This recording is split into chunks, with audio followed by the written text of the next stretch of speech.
Recording in progress. Oke. Oke, baik. Selamat siang. Salam sejahtera bagi kita semua. Terima kasih sudah bergabung di acara Tea Time Talk I4 Jepang pada hari ini, hari Sabtu 29 Juli 2023.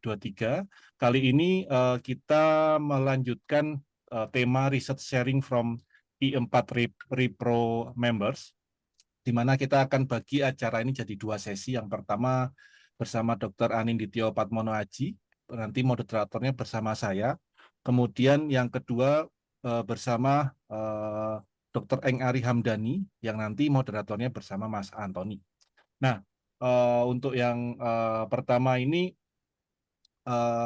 apa namanya ya? Kita tadi sudah gabung jam 3 ngobrol-ngobrol sebentar sama Mas Anin juga dan yang lain. Terus kita sepakat menunggu kurang lebih 5 menit untuk memberi kesempatan yang lain untuk hadir, dan sepertinya sudah cukup banyak ya Mas Anin ya. Jadi kita akan mulai sesi pertama. Oke, pada sesi pertama ini Dr. Anindityo Padmono Aji akan membawakan presentasi atau membawakan riset topik berupa Controlling Fluid Flow in Porous Media for Sustainable Water Resources and Low Carbon Dioxide Emission Energy. Dan kalau kita berkenalan sedikit tentang Mas Anin atau Pak Anin, atau bisa kita panggil siapa nih nanti, mungkin Mas Anin akan memperkenalkan diri. Sedikit tentang Mas Anin, beliau saat ini adalah GSPS Postdoctoral Fellow di Nagatsu Laboratory, atau universitasnya itu di Tokyo University Agricultural and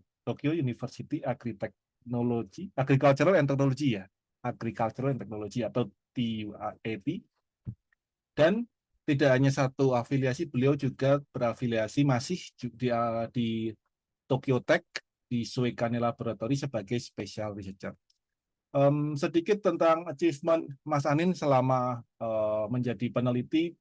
Beliau sudah mempublikasikan kurang lebih 31 paper, di mana 15 papernya menjadi penulis pertama atau corresponding author, dan berhasil mendapatkan research funding sekitar 8 juta yen, di mana 3 research grant-nya itu sebagai PI atau Principal Investigator. Dan mungkin beberapa dari kita tahu Mas Anin di Jepang, tapi kalau kita melihat ke belakang, Mas Anin ini berangkatnya dari Universitas Gadjah Mada. Dia merupakan mahasiswa S1 dan S2 di Departemen Teknik Mesin dan Industri, Fakultas Teknik Universitas Gadjah Mada. Setelah itu dia melanjutkan studinya ke Jepang dan kemudian menjadi researcher seperti sekarang ini.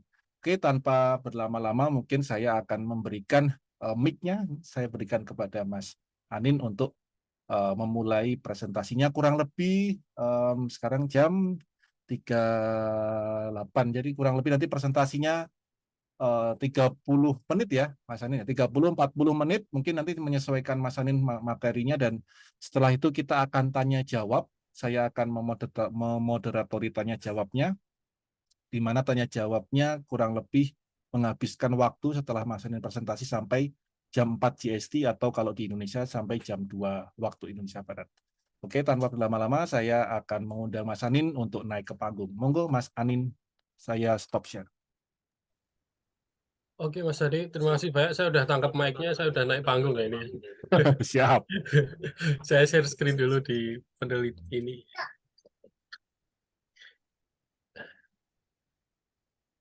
Ini bisa dilihat ya, teman-teman ya. Sip. Oke, jadi terima kasih banyak Mas Adi sudah diperkenalkan, lengkap sekali juga dari dulu saya sebelum di Jepang sampai sekarang di Jepang. Jadi di kesempatan ini, jadi saya akan mengisi Tea Time Talk I4 Jepang. Jadi sesi ini memang khusus untuk tim, apa istilahnya Pak, member ini ya, repro ya. Jadi di sini saya akan presentasikan tentang penelitian saya selama ini, gitu. Jadi more or less sebenarnya judulnya bisa kita bilang kayak Controlling Fluid Flow in Porous Media. Jadi ini adalah main ininya, main science-nya atau main research-nya. Tapi di sini kisah aplikasinya adalah fokusnya nanti adalah tentang sustainable water resources dan juga low CO2 emission energy.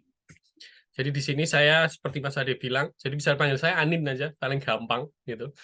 Terus saya di TUAT ya, kalau bahasa Inggrisnya, kalau bahasa Jepangnya misalnya Nokodai. Jadi ini di Nokodai ini saya sebagai JSPS Postdoctoral Fellow. Terus kemudian saya juga masih di lab saya yang lama di Tokodai sebagai Special Researcher. Jadi di sana cuma membantu aja, tapi intinya posisi saya di JSPS Postdoctoral Fellow. Jadi ini saya akan bicara tentang fluid flow in porous media. Di sini saya akan bicara tentang beberapa penelitian saya sebelumnya dan yang akan ongoing juga. Jadi ini background-nya ya. Jadi kenapa sih kok fluid flow in porous media itu penting? Kenapa kita harus pelajari fluid flow in porous media? Jadi pertama itu adalah paling gampang itu fluid flow in porous media itu adalah kita bicara air di tanah. Jadi tanah itu adalah porous media karena it's a granular particle bisa atau bisa sandstone atau stone itu sebagai porous media. Dan di situ ada fluidanya. Fluidanya adalah di sini adalah groundwater, air tanah. Jadi kita meminum air dari bawah tanah itu groundwater, itulah fluid in porous media. Kalau di Indonesia biasanya lewat sumur ya. Nah, di situ berarti kita banyak sekali dipakai. Nah, kenapa penting gitu? Karena salah satunya juga adalah di tahun 1960-an sebenarnya. Ini tuh sangat-sangat kita tuh sebenarnya pada di era di mana kita tidak terlalu peduli dengan environment ya. Terutama dulu di US tahun 1960-an itu termasuk peak-nya. Jadi ketika itu ada otomotif naik, jadi terus fuel di mana-mana dan leak di mana-mana. Nah, itu kontaminan itu bisa sampai di groundwater. Jadi ketika ditumpahkan di tanah biasa ya kita udah hilang kontaminannya. Sebenarnya itu ada di bawah tanah dan itu masuk di groundwater atau drinking water kita gitu. Nah, di sini contohnya adalah seumpama ada industri juga, industrial plant. Di situ ada leak dan nanti kontaminannya akan turun di bawah. Dia akan mengkontaminasi air tanah dan ini akan bahaya gitu. Dan kalau kita lihat sebenarnya kita bisa lihat adalah seumpama kontaminannya adalah oil ya. Jadi oil itu dia tidak akan mix dengan water gitu. Cuma dia tetap akan stay di bawah tanah gitu. Di bawah tanah mungkin akan kalau kita lihat dari segi ini ya, mungkin akan terlihat seperti itu. Ini kalau kita lihat sebagai makro scale ya. Jadi semua di sini kita cek, oh ternyata ada titik-titik ini kemungkinan adalah pecahan-pecahan atau gumpalan-gumpalan dari kontaminan. Kalau kita lihat lebih dekat lagi, nah ini kontaminan ini sebenarnya dia terperangkap di antara porous media ya. Jadi di porous layer-nya ini, di void layer, di sini dia akan terperangkap hijau-hijau nih contohnya. Nah ini ketika air tanah itu mengalir, nah ini lama-lama sih yang terperangkap ini dia juga akan mengalami mass transfer. Jadi diam-diam dia akan dissolving ya. Jadi akan menyebar dan membuat si air tanah ini akan jadi beracun, tercontaminated bisa dalam waktu lama karena dia bisa di bawah tanah terus. Terus setelah itu, kenapa sih kita masih penting lagi? Jadi sekarang kita ada isu-isu adalah isu CO2 reductions ya. Terus sekarang mulai kita adalah blue hydrogen energy, salah satunya blue hydrogen gitu. Jadi kalau sekarang teman-teman sering bicara adalah CCUS gitu, carbon capture sequestration ya, utility and sequestration ya, CCUS apa ya. Saya biasanya CCS ya, carbon capture sequestration. Nah, itu adalah kita kan ngambil CO2 dari bisa point sources ya. Jadi kalau di sini kita bisa contohnya kita ngambil dari power plant dari batu bara. CO2-nya kita tangkap, terus CO2-nya kita injeksi bawah tanah. Gimana cara CO2 ini jangan sampai dia mengotori udara gitu. Nah, sedangkan kalau kita bicara skema blue hydrogen, sebenarnya sama, mirip. Jadi contohnya di Jepang dengan Australia sudah ada kerjasama, dan menjalin kerjasama nanti di tahun 2050 atau 2060 ya, saya agak lupa. Jadi Australia akan mengirim blue hydrogen ke Jepang. Nah, skema blue hydrogen ini adalah dengan cara di Australia itu banyak sekali batu bara yang dia subsurface di bawah tanah, Mas Ian, dan kualitasnya itu tidak bagus. Jadi itu batu bara bisa diubah sebagai metan. Jadi dengan steam metan reforming, dia diubah, pertama diubah jadi metan dulu ya. Metan akan diubah sebagai hidrogen. Nah pertanyaannya adalah, kalau kita cuma pakai hidrogen ini, ketika steam metan reforming kan ada CO2 keluar. Nah CO2-nya ini mau dikemanakan? Kalau CO2-nya ini cuma dilepas di udara, dia akan jadi hidrogen biasa, tapi tetap akan akan mengotori udara ya. Jadi skemanya adalah CO2-nya harus diinjeksi di bawah tanah. Nah ketika sudah diinjeksi di bawah tanah, berarti bisa kita sebut sebagai blue hydrogen gitu. Jadi di mana hidrogen ini dia bersih dari emisi CO2 ketika produksinya. Nah ini yang ingin dibuat oleh Jepang juga. Diambil ya oleh Jepang. Nah dari sini kita butuh ilmu fluid in porous media karena ketika injeksi CO2 ke bawah tanah, nah itu adalah fluid in porous media lagi. Bagaimana caranya si CO2 ini dia tidak lepas lagi ke udara. Jadi di situ kita bisa melihat dari struktural geologinya atau bagaimana fluida itu behave di dalam porous media. Di situ kita harus mempelajari. Yang lain adalah yang biasanya paling hot topic di fluid in porous media sampai sekarang adalah masih sebenarnya petroleum production ya. Dan ini emang salah satu industri yang paling kaya di dunia. Jadi yang orang-orang yang sebenarnya yang belajar tentang fluid in porous media rata-rata orang-orang petroleum. Jadi contohnya adalah kita ada petroleum di bawah tanah, ya tentu ada di bebatuan, bisa sandstone, carbonate stone, apapun. Gimana caranya kita mendapatkan oilnya itu? Ada berbagai skema. Kita bisa injeksi water injection. Kita bisa injeksi air atau water alternating gas injection juga bisa. Bisa injeksi chemicals, macam-macam. Dan semuanya itu ada fluid in porous media. Jadi selama ini sebenarnya bidang ini fluid in porous media sebenarnya emang banyak dipelajari orang petroleum. Yang lain kalau kita udah bicara tentang chemical industry, di sini ada packed bed reactor. Jadi sering kalau kita di industrial plant ini sebenarnya juga mirip ya, fluid in porous media. Walaupun scale-nya itu besar, karena packed bed itu kan tidak in micro scale ya. Tapi intinya adalah fluid, kita bisa melihat itu sebagai fluid in porous media. Terus yang lain, baterai ya, secondary baterai. Jadi secondary baterai itu sebenarnya fluid in porous media juga, karena di situ kita ada elektrod yang dia kemudian ada elektrolit di dalamnya. Bagaimana itu terjadi ion transport, bagaimana nanti ada seumpama kalau di fuel cell salah satu masalahnya adalah ini ya, membrannya itu terblok. Nah, itu semuanya adalah fluid in porous media juga. Kemudian kalau kita mulai bicara yang agak lebih life science juga adalah split plant water intake. Bagaimana si tumbuhan itu dia bisa mengangkat air dari bawah tanah. Itu juga fluid in porous media. Salah satu researcher yang paling terkenal belajar tentang ini ada di, kalau nggak salah di Switzerland ya. Jadi dia emang pelajari ini, dia orang mechanical juga, tapi dia beralih ke sesuatu yang lebih interdisipliner ya.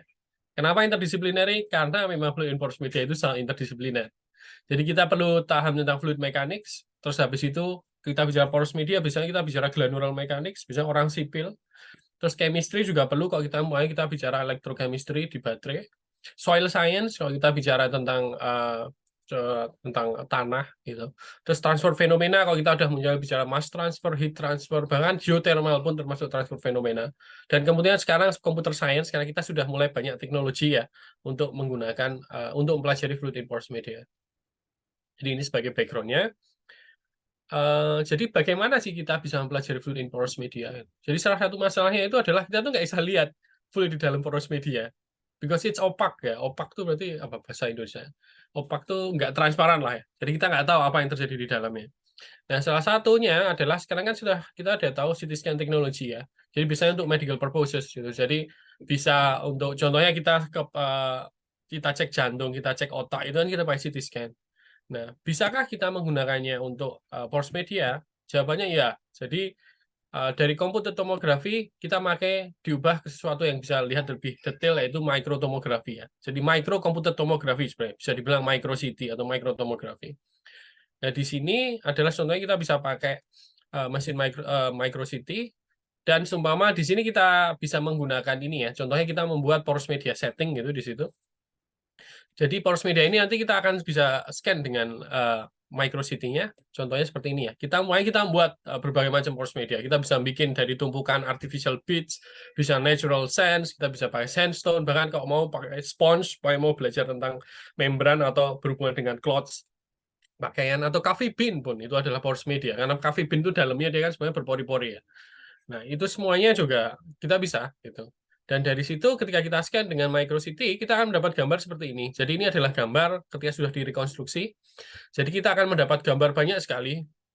Jadi gambarnya adalah berupa 3 dimensi ya. Cuma kan susah kita memproses 3 dimensi. Biasanya 3 dimensi terus kita proses adalah gambar 2 dimensi, tapi jumlahnya ada banyak sekali. Seumpama biar membuat gambar 3 dimensi kan. Jadi ada slice gitu. Di sini ada contohnya ya. Nah, dari sini terus kita proses dengan binarization, image processing lah ya, standar gitu. Terus kita bisa mulai dapat gambar 3 dimensi. Ini adalah gambar dari porous media aja gitu. Nah, hal lain adalah gimana mempelajarinya adalah dengan 2D micromodel. Jadi 2D micromodel ini adalah sebenarnya kayak slice of porous media aja. Jadi di sini adalah kelebihannya kita bisa melihat pakai kamera dan itu benar-benar high speed. Kalau tadi yang dengan Microcity itu biasanya it takes a lot of time to scan one image gitu. Jadi salah satunya kayak kita scan kayak di lab saya itu scan gambar itu paling cepat ya 1 menit tuh. Jadi muter dulu gitu itu kan lama kalau kita mau ngecek yang dia frame rate-nya tinggi ya, terutama fenomena-fenomena yang cepat gitu. Kalau pakai micro model kita bisa. Ini contohnya adalah yang komersial ya. Saya dulu biasanya saya beli di perusahaan seperti ini. Jadi sudah ada background model setnya. Di sini ada banyak sekali chip seperti ini yang kita bisa pilih mau seperti channel seperti apa. Cuma memang kelemahannya adalah ya ini ya standardized micro model, kita nggak bisa membuat. Nah, belum lama. Jadi contohnya ini ya hasilnya. Jadi mungkin yang bentar. Ini pointernya ini. Contohnya ini adalah hasil dari ininya ya, micro model ya. Ini oh ya ini bisa. Ya ini salah satunya ya. Jadi isinya adalah oil, terus kita injeksi air, gitu, air yang putih. Gitu. Bagaimana si air itu bergerak di dalam poros media? Ini 2D ya. Jadi kita terbatasnya adalah 2D. Cuma kita bisa melihat benar-benar bisa almost real time lah. Itu tergantung dari kameranya. Kok yang bawah itu adalah dissolution process. Jadi yang kuning itu adalah kontaminan. Jadi di sini adalah kayak oil atau kita biasa bicara non-aqueous phase liquids. Jadi di situ adalah kontaminan yang dia terperangkap di dalam porus media. Terus kita injeksi air dalam waktu lama. Bagaimana dia lama-lama akan hilang? Jadi setelah 6 jam, setelah 8 jam, 10 jam. Nah, lama-lama dia akan hilang. Bagaimana prosesnya? Gitu. Terus yang lain adalah ini. Jadi dulu karena kita mau coba, waduh kita ingin nyoba dengan poros media yang aneh-aneh nih. Gimana ya caranya ya? Jadi terus saya punya ide gimana kalau kita coba pakai 3D printer gitu. Jadi saya beli 3D printer, SLA 3D printer ini. Terus kita print micro model seperti ini. Nah, kita bisa injeksi juga. Contoh ini adalah water, oil, dan sebaliknya ya. Jadi di sini kita bisa lihat pattern dari displacement-nya. Dan kita bisa bikin micro model seperti apapun yang kita inginkan. Cuma memang masalahnya adalah scale-nya tidak sekecil yang di komersial ini ya. Komersial itu bisa kayak tipisnya itu mungkin kayak semacam 20 mikron, 30 mikron. Nah, kalau kita ini masih terbatas paling 400 mikron gitu. Jadi ada limitation-nya juga. Nah, ini dari yang hasil dari saya dan rekan saya dulu ya. Jadi tentang kita menggunakan SLA 3D printing, gimana cara membuat micro model. Jadi dari micro model itu kita bicara akurasinya dan kita cek pakai microtomografi. Kalau ada yang tertarik silahkan dicek. Ini saya dulu kerjakan dengan rekan saya Dr. Muhammad Aziz Muhardika sekarang di Tenas Bandung. Nah, bisa cek papernya dan ini apa open access jadi nggak masalah. Terus sebenarnya riset apa aja yang bisa kita lakukan ya dengan ini Microcity dan 2D micro model? Kita bisa lakukan banyak sekali. Salah satunya adalah porous media characterization gitu. Jadi seumpama kita punya berbagai jenis porous media seperti tadi yang saya tunjukkan. Terus bagaimana sih karakteristiknya? Karakteristik dari packingnya, bisa kita bicara karakteristik dari void-nya di dalamnya. Nanti akan saya bicara lebih detail. Terus kemudian bagaimana dengan fluid displacement seperti yang tadi tunjukkan gitu. Apa sih karakteristik dari fluid displacement? Ini penting sekali contohnya untuk oil recovery biasanya.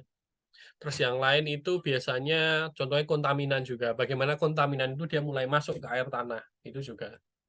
Terus setelah itu capillary trapping juga. Jadi capillary trapping ini juga dengan oil ya. Jadi ketika proses displacement di push itu masih ada nanti oil yang tertinggal. Nah, oil yang tertinggal itu seperti apa karakteristiknya?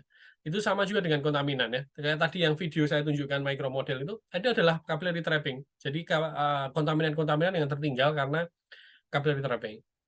Kemudian kita bisa bicara mulai transport fenomena ya. Di sini adalah dissolution processes.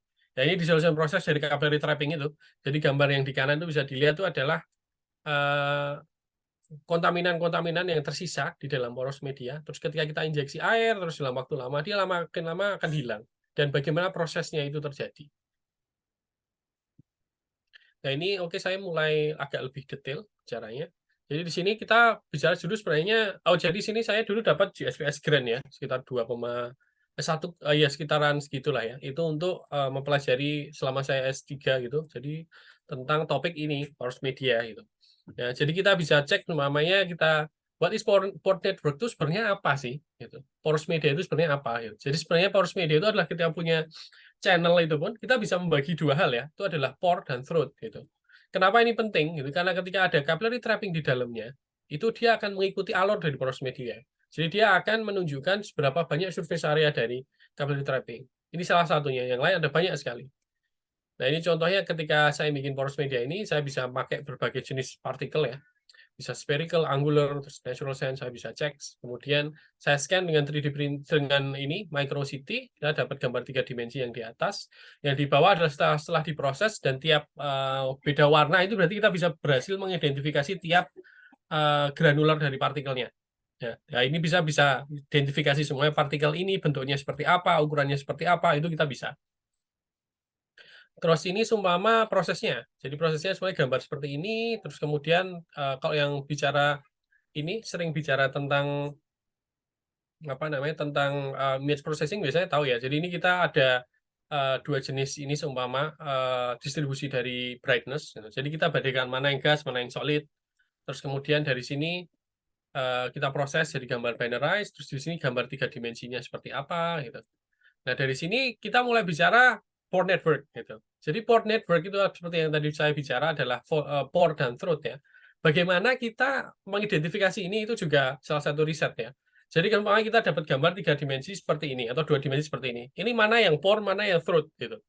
Kalau kita cek kan sebenarnya mungkin seperti ini ya. Jadi pore itu adalah istilahnya satu bola gitulah ya. Nah di antara dua bola ini ada constrictions gitu. Constriction seperti ini contohnya. Nah, constriction ini adalah throat. Jadi throat ini adalah gimana yang memisahkan antara banyak pore gitu. Nah, ini adalah kita pakai algoritma dari watershed gitu. Jadi contohnya ini ada gambar 2 dimensi, bagaimana kita ubah ke distance map dulu dengan void map, terus habis itu kita pakai water filling. Contohnya ini, tapi maaf ya ini gambarnya animasinya sebenarnya yang di filling malah yang partikelnya. Tapi at the end kita bisa misah seperti ini. Jadi ini tiap warna yang berbeda itu adalah tiap pore yang berbeda. Dia akan dikonekkan dengan throat, yaitu throat adalah yang garis hitam itu mungkin nggak terlalu kelihatan, tapi itu adalah throatnya. Nah kita aplikasikan itu ke gambar 3 dimensi, contohnya seperti ini kita berhasil. Jadi kayak memisahkan ketika packing seperti ini, nanti pore-nya akan seperti ini bentuknya, ukurannya seperti ini, terus throat-nya akan seperti ini. Itu kita bisa melakukan. Jadi dari sini kita juga publikasi juga dulu di Powder Technology 2019. Kalau mau cek tentang algoritmanya lebih jelas bisa di papernya ini ya. Terus kemudian ya, saya juga melakukan ini fluid displacement in porous media gitu. Jadi kayak kita dengan setupnya sama microcity juga. Terus semua di dalam ini kita isi air, terus kita injeksi oil semua, mesin oil gitu. Kita oil kan ada banyak viscosity juga ya. Nah itu bisa kita cek. Nah contohnya ya sebenarnya ada dua fenomena yang biasanya terjadi adalah ketika kita injeksi sesuatu itu adalah kita akan stabil. Jadi injeksi fluidanya akan stabil. Tapi yang lain itu enggak, dia nggak stabil, dia akan bentuk seperti finger pattern gitu ya, fingering pattern.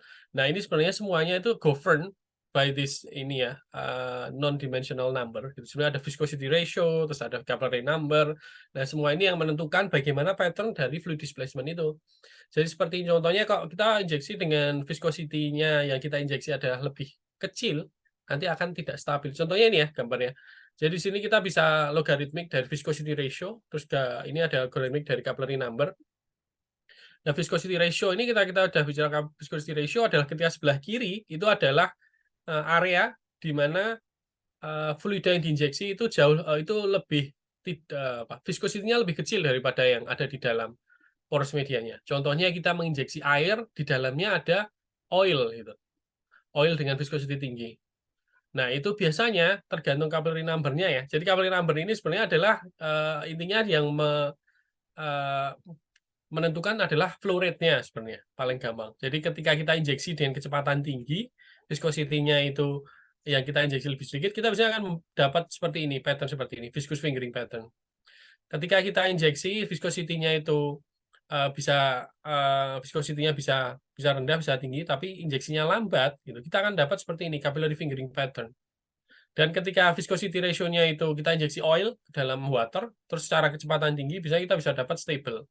Contohnya seperti ini. Nah, di sini kita bisa cek gitu, seumpama kasus ini saya nyoba di garis ini ya. Jadi saya menggunakan fluida yang sama. Terus kemudian saya ganti capillary number-nya, naik gitu, dia akan berubah. Pertama dari pattern yang kiri, dan dia akan berubah seperti pattern yang di kanan. Nah, ini berdasarkan capillary number-nya. Nah, ini lebih detailnya, nanti ada lebih detail ya. Ini seperti image processing-nya lah ya. Ini dari gambar yang kita cek gitu, dari gambar tomografi. Ini yang abu-abu ini adalah partikelnya. Jadi pas itu kita pakai granular partikel. Terus kemudian yang putih ini, itu adalah oil yang kita injek. Jadi oil atau water, saya maaf ya. Jadi water yang kita injek gitu. Jadi dia memiliki warna di sini putih. Terus kemudian di antara sela-sela ini adalah fluida yang lain. Kalau di sini kasusnya adalah oil ya. Nah, dari sini kita bisa proses dengan image processing, terus portrait segmentation kayak tadi gitu. Terus di sini ini adalah gambar yang dari fluidanya saja yang diinjeksi. Di sini kita bisa melakukan banyak sekali proses image processing, portrait occupancy, finger number detection, bahkan ada kita cek fractal dimension dan macam-macam. Gitu. Nah, mainly tapi adalah kita temukan adalah gambar utamanya seperti ini, dan ini berubah. Dari kiri adalah capillary fingering, dia lama-lama akan berubah jadi viscous fingering. Jadi animasinya seperti di kiri bawah ini ya.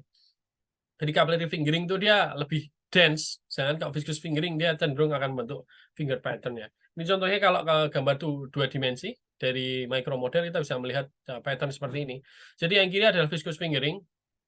Jadi ketika kita injeksi air di dalam oil, dia akan membentuk pattern seperti ini. Karena air itu dia harus mendorong oil yang viskositasnya lebih tinggi, dan dia biasanya akan membentuk viscous fingering.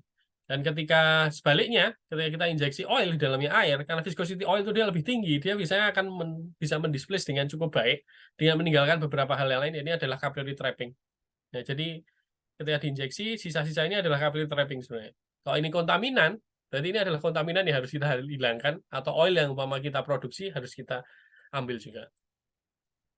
Nah, ini dari sini terus kita nyoba sekali, tadi cuma satu fluid ya, terus kita coba dengan berbagai fluid, dan kita bisa dapat pattern seperti ini, dan finally kita bisa mengupdate dari ini regime map. Jadi selama ini regime map yang ada itu cuma kasus 2D, jadi kita update karena kasusnya itu 3D. Gitu.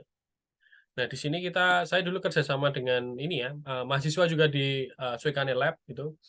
Dulu ada ini Mas Musli ya, belum dokter maaf. Dia sekarang di Pemda DKI Jakarta. Terus habis itu ada juga researcher Dr. Hu, dia sekarang di Xian Jiatong. Kalau mau tertarik bisa dicek di papernya di sini ya. Terus ini capillary trapping. Jadi setelah itu kita juga study tentang capillary trapping. Jadi capillary trapping di sini seperti yang saya sebut tadi gitu. Jadi di sini bisa cek gitu. Jadi capillary trapping yang tertinggal bentuknya seperti apa, jumlahnya berapa. Gitu. Di sini pun kita bisa mengidentifikasi tiap dari capillary trapping yang ada. Jadi yang sebelah kiri hijau itu adalah semua capillary trapping. Yang kanan kita sudah berhasil mengecek. Jadi yang ini dan yang ini itu terpisah, tidak sambung. Itu capillary trapping yang berbeda. Nah, dari situ terus kita bisa membuat model dari matematisnya, bentuknya seperti apa, surface area-nya seperti apa. Nah, di sini kita yang pertama kali bisa memodelkan perubahan bentuknya itu ketika ukuran tertentu. Dan itu semuanya diatur oleh porous medianya. Terus di sini kita juga bagaimana kalau kita pelajari disolusinya gitu. Jadi ketika dia sudah capillary trapping, kita terus injeksi terus. Cuma kasus ini adalah nitrogen gas ya. Nitrogen gas yang terperangkap di dalam porous media, terus kita injeksi air terus-menerus, lama-lama nitrogen yang terperangkap dia ini akan hilang juga. Hilang bukan karena terdorong, tapi karena terdisolusi. Jadi contohnya di gambar ini adalah time step ya. Ini adalah kalau nggak salah setiap 10 menit kita cek. Nah, ini jumlahnya, jadi kita bisa lihat saturation di sini ya. Saturation itu adalah volume dari gas yang ada di dalam porous media dibandingkan total volume yang ada. Jadi awalnya ketika menit 10 itu menit 0, jumlahnya adalah sekitar 20% lah ya. Terus by the time 30 menit, 60 menit, 90 menit, akhirnya dia menghilang. Dan di sini kita juga mempelajari pakai banyak gas, gimana kalau gasnya kita ganti. Di sini bisa aplikasinya macam-macam. CO2 berarti gimana kalau kasus CCS. Kemudian nitrogen gimana kalau kasus bioremediation di groundwater. Argon dan oksigen. Oksigen juga bioremediation. Argon itu biasanya bisa untuk tracing particle. Gitu. Nah, di sini kita cek gitu, ternyata kita temukan bahwa kalau CO2 itu agak unik gitu. Nah, disolusinya itu lama gitu. Nah, kenapa? Nah, itu sebenarnya salah satunya karena CO2 itu dia punya solubility yang tinggi banget. Dia harusnya dia bisa dissolve dalam waktu cepat, tapi ternyata tidak secepat yang seharusnya. Nah, itu mungkin kalau tertarik bisa dicek di paper kami nanti. Terus ini kita juga cek juga gimana sih prosesnya itu. Ternyata ada fenomena yang kita temukan juga namanya dissolution fingering gitu. Jadi ketika dissolving itu dia juga tidak uniform ya. Jadi ini fenomena baru yang kita dapat. Sebenarnya udah pernah disebutkan juga di paper lain gitu. Cuma ini kita proof di sini dengan kasus 3 dimensi. Jadi ketika ada capillary trapping gitu dan ketika ada air yang mengalir gitu, dia tidak akan mengalir secara uniform, karena si capillary trapping sendiri itu akan memblok bagian-bagian di porous media, ya. Itu nanti akan menyebabkan preferred water flow yang nanti ada preferred dissolution pattern. Nah, ini adalah paper-paper yang udah kita publikasi dengan tema ini ya, tentang capillary trapping dan juga tentang dissolution dari gas, gitu.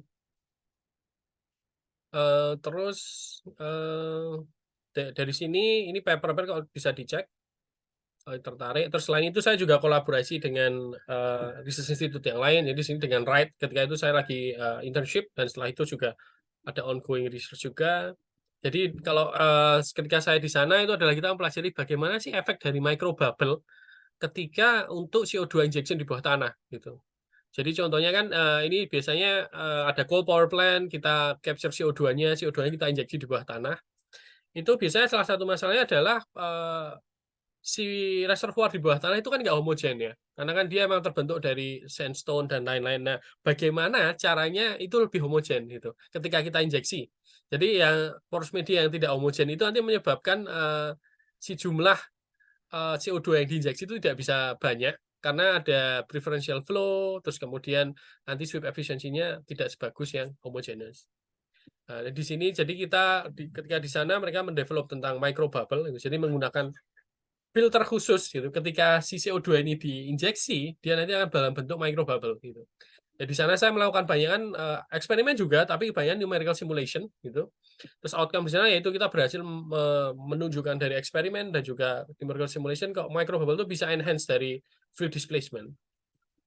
Ya ini bisa dicek papernya di sini gitu. Saya tidak bicara detail ya karena di sini cukupkan forumnya kan forum umum ya. Jadi kalau yang tertarik bisa dicek lebih detail di papernya. Terus sekarang riset saya sekarang, jadi sekarang saya lebih fokus di sebenarnya masih sama ya, tapi saya di Nokoda ini di Tuat dan juga di Suekane Lab, di Tokodai. Jadi saya di sini saya belajar tentang ini judulnya Smart Pores. Gitu. Jadi saya ini grant yang saya dulu ajukan. Jadi Systematic Machine Learning Training for Pores Media Characterization. Jadi ini terusan dari riset saya yang dulu. Jadi semuanya kita menggunakan 3D printing. Nah, karena kita bisa dengan 3D printing, kita jadi punya kebebasan. Kita mau membuat seperti apa ini ya, poros medianya. Jadi salah satu contohnya adalah bagaimana kalau kita membuat bentuk partikel yang khusus gitu. Seumpama kita bisa membuat granular particle dalam bentuk silinder, seumpama atau dalam bentuk sphere atau mungkin ellipse. Dari situ kita bisa perbandingkan bagaimana pore network-nya ketika seperti partikel seperti ini gitu. Di sini kita akan intinya saya akan mengkombinasikan machine learning, experimental approach, habis itu numerical simulation juga gitu. Ya ini masih plan-plan lah ya, in ongoing tapi ini sebagai plan-plan utamanya. Di sini akan mengaplikasikan watershed segmentation, terus nanti ada pore network modeling juga. Terus ini posisi saya di Nokodai, jadi sebagai JSPS Research Fellow gitu. Jadi saya lebih penelitian tentang fluid injection juga. Tapi di sini sebagai kita ngecek adalah dalam bentuk ini contohnya helioshell gitu. Jadi helioshell itu adalah salah satu cara paling gampang untuk melihat fluid flow di dalam porous media ya. Jadi porous media di sini sebenarnya bukan porous media tapi dalam Darcy scale. Jadi di sini adalah dia dua thin plate gitu. Dan di dalam thin plate itu kita injeksi fluida, di dalam sudah ada fluida. Jadi contohnya ketika mirip yang seperti tadi kita lihat, kalau seumpama ini ada fluid A, fluid B ya. Nah, fluid A ini viscosity-nya dia lebih kecil dari fluid B, kita nanti akan melihat seperti ini, displacement yang stabil. Nah, ini ketika sebaliknya, fluid B itu viscosity-nya lebih besar dari fluid A, nanti kita akan bisa melihat viscous fingering pattern seperti ini. Nah, ini kenapa penting, yaitu karena aplikasinya bisa di geological carbon sequestration sama, contohnya juga enhanced oil recovery, bagaimana kita menginjeksi chemical untuk mendisplace oil, bagaimana kita menginjeksi CO2 untuk di store di bawah tanah, dan juga ada tentang kolom kromatografi. Nah, di sini adalah riset saya adalah lebih tertarik bagaimana kalau layernya itu ada dua, itu jadi cuma satu, bukan cuma satu ya. Nah, dua layer ini contohnya adalah ketika A, B, C, yang A itu dia lebih less viscous dari B dan B less viscous dari C, ya itu bagaimana. Nah, jadi contohnya dulu sudah ada penelitian yang dilakukan juga, simulasi. Jadi hasilnya contohnya ini cuma dua fluida ya, ABA gitu. Bagaimana kondisinya gitu. Biasanya ini contohnya adalah di kolom kromatografi. Sedangkan kalau saya lebih tertarik, contohnya adalah gimana kalau fluidnya itu berbeda A, B, dan C gitu. Contohnya adalah ketika water alternating gas, ketika oil recovery atau polymer injections. Gitu. Ketika polymer injections itu adalah supaya kita mau mendisplace oil di bawah tanah, gitu. Terus kita injeksi polimer. Cuma masalah adalah kita pakai polimer untuk enhanced oil recovery, harganya itu kan nggak murah polimer, karena kita harus masukkan polimer di dalam air dan airnya kita injeksi. Jadi biasanya adalah polimer itu kita injeksi di bawah tanah, tapi dalam jumlah yang terbatas. Setelah itu kita injeksi air lagi. Nah, pertanyaannya adalah ketika kita ingin membuat polimer solution itu, seberapa banyak polimer yang kita perlukan gitu. Kalau kita memakai polimer itu banyak sekali, bahkan si polimer itu jadi lebih viscous daripada oil, nanti berarti dia akan membentuk stabil ya ketika mendisplace si polimer dengan oil. Cuma masalahnya adalah setelah itu kita injeksi air, nah bagaimana air ketika mendisplace si polimer gitu. Nah, ini masalah juga mahal. Yang lain adalah gimana kalau kita masukkan polimer tapi tidak terlalu banyak gitu. Jadi masih di antara oil dan water gitu. Salah satu contohnya. Nah, di sini saya melakukan simulasi gitu, simulasi setup dan ini cukup standar lah ya, simulation standar. Cuma yang nggak standar adalah karena kita dual dual interface gitu. Ini salah satu hasil simulasinya. Nanti ini akan ke restart ya. Nah, ini contohnya. Jadi kita ada fluid A, fluid B dan fluid C gitu. Kita akan mengubah konsentrasi viscosity dari fluid fluid C gitu. Itu bagaimana fluid B gitu. Dan dari sini juga kita bisa cek macam-macam ya hasilnya. Nah, ini gimana kalau kita ubah viscosity B dan viscosity C. Nah, dari sini saya berhasil menemukan kalau ternyata ada khusus ini di dynamic pattern map gitu. Jadi di sini bagaimana kalau fluida B dan fluida C itu diganti viscosity-nya, kita akan mendapat banyak sekali pattern yang ada. Gitu. Nah, itu dari saya. Thank you very much ya. Makasih banyak sudah diberi kesempatan dan waktunya untuk sharing. Gitu. Jadi ini profil saya. Kalau tertarik bisa cek saya ada personal website gitu. Ini alamatnya bisa cek di Google Scholar saya. Dan juga ini ada yang lain, ResearchGate, Scopus, Web of Science, OrgID gitu. Ini silahkan dicek. Kalau nggak tinggal bisa ketik nama saya nanti bisa diarahkan di situ. Oke, terima kasih. Terima kasih banyak Mas Ade saya sudah selesai, saya kembalikan ke Mas Ade. Baik, terima kasih Mas Anin. Wah, cukup komprehensif 29 slide tapi nggak kerasa disampaikannya sangat mengalir seperti aliran di poros media. Udah puitis belum nih saya. Oke, jadi sempat waktu tadi Mas Anin menyampaikan presentasinya, saya juga tadi memberikan informasi via chat. Untuk yang ingin bertanya silakan raise hands atau mungkin kalau malu-malu raise hands boleh aja tulis di chat. Dan saya juga ada beberapa pertanyaan, tapi sepertinya sudah ada Mas Endar Hidayat yang mau bertanya.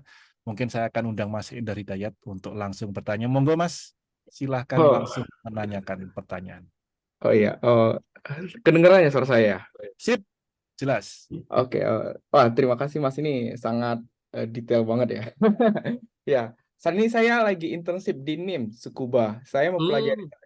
Saya juga mempelajari tentang 3D picture pakai X-ray CT. Tapi tujuannya itu untuk ke biomass sebenarnya. Oke, yang saya pertanyakan itu kami udah mencek 3D picture pakai Coffee West, tapi ada sesuatu density gitu. Dan kami nggak tahu itu apa density. Ada kayak apa ya semacam kayak dot-dot gitulah. Kami cek pakai SMIDS, tapi banyak sekali partikel yang ada yang terbaca. Itu gimana cara untuk meyakinkan apa sih yang density yang terbesar, yang dot-dot terbesarnya itu? Oh ya, terima kasih banyak ya pertanyaannya. Jadi ini saya juga lagi ngecek Mas Endarida, risetnya tentang apa Mas? Jadi lebih banyak tentang biomas kah? Oh iya, kalau di sini ya tentang biomas, dia kami lebih ke polimer dan ke Hmm. lingkungan dan ke pertanian sih, tapi yang kan harus dicek dulu sebenarnya apa yang di Mm-mm. coffee waste-nya itu dulu. Ah, Iya. Itu berarti kasusnya tadi pakai CT scan ya? CT scan mikrotomografi juga kah? iya, X-ray CT scan ya.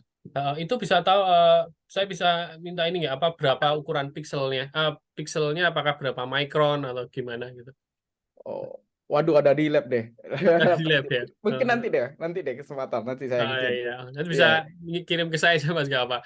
Itu jadi ini ya Mas ya, kalau biasanya itu seperti ada dot dan lain-lain, itu kan sebenarnya kan kalau kita X-ray CT scan itu kan biasanya dia kan men-scan kan berdasarkan dari density. Ya ada faktor lain lah ya, tapi biasanya density yang paling gampang. Jadi ketika density-nya itu tinggi, dia akan bisa menyerap CT scan-nya, X-ray-nya lebih banyak ya. Hmm.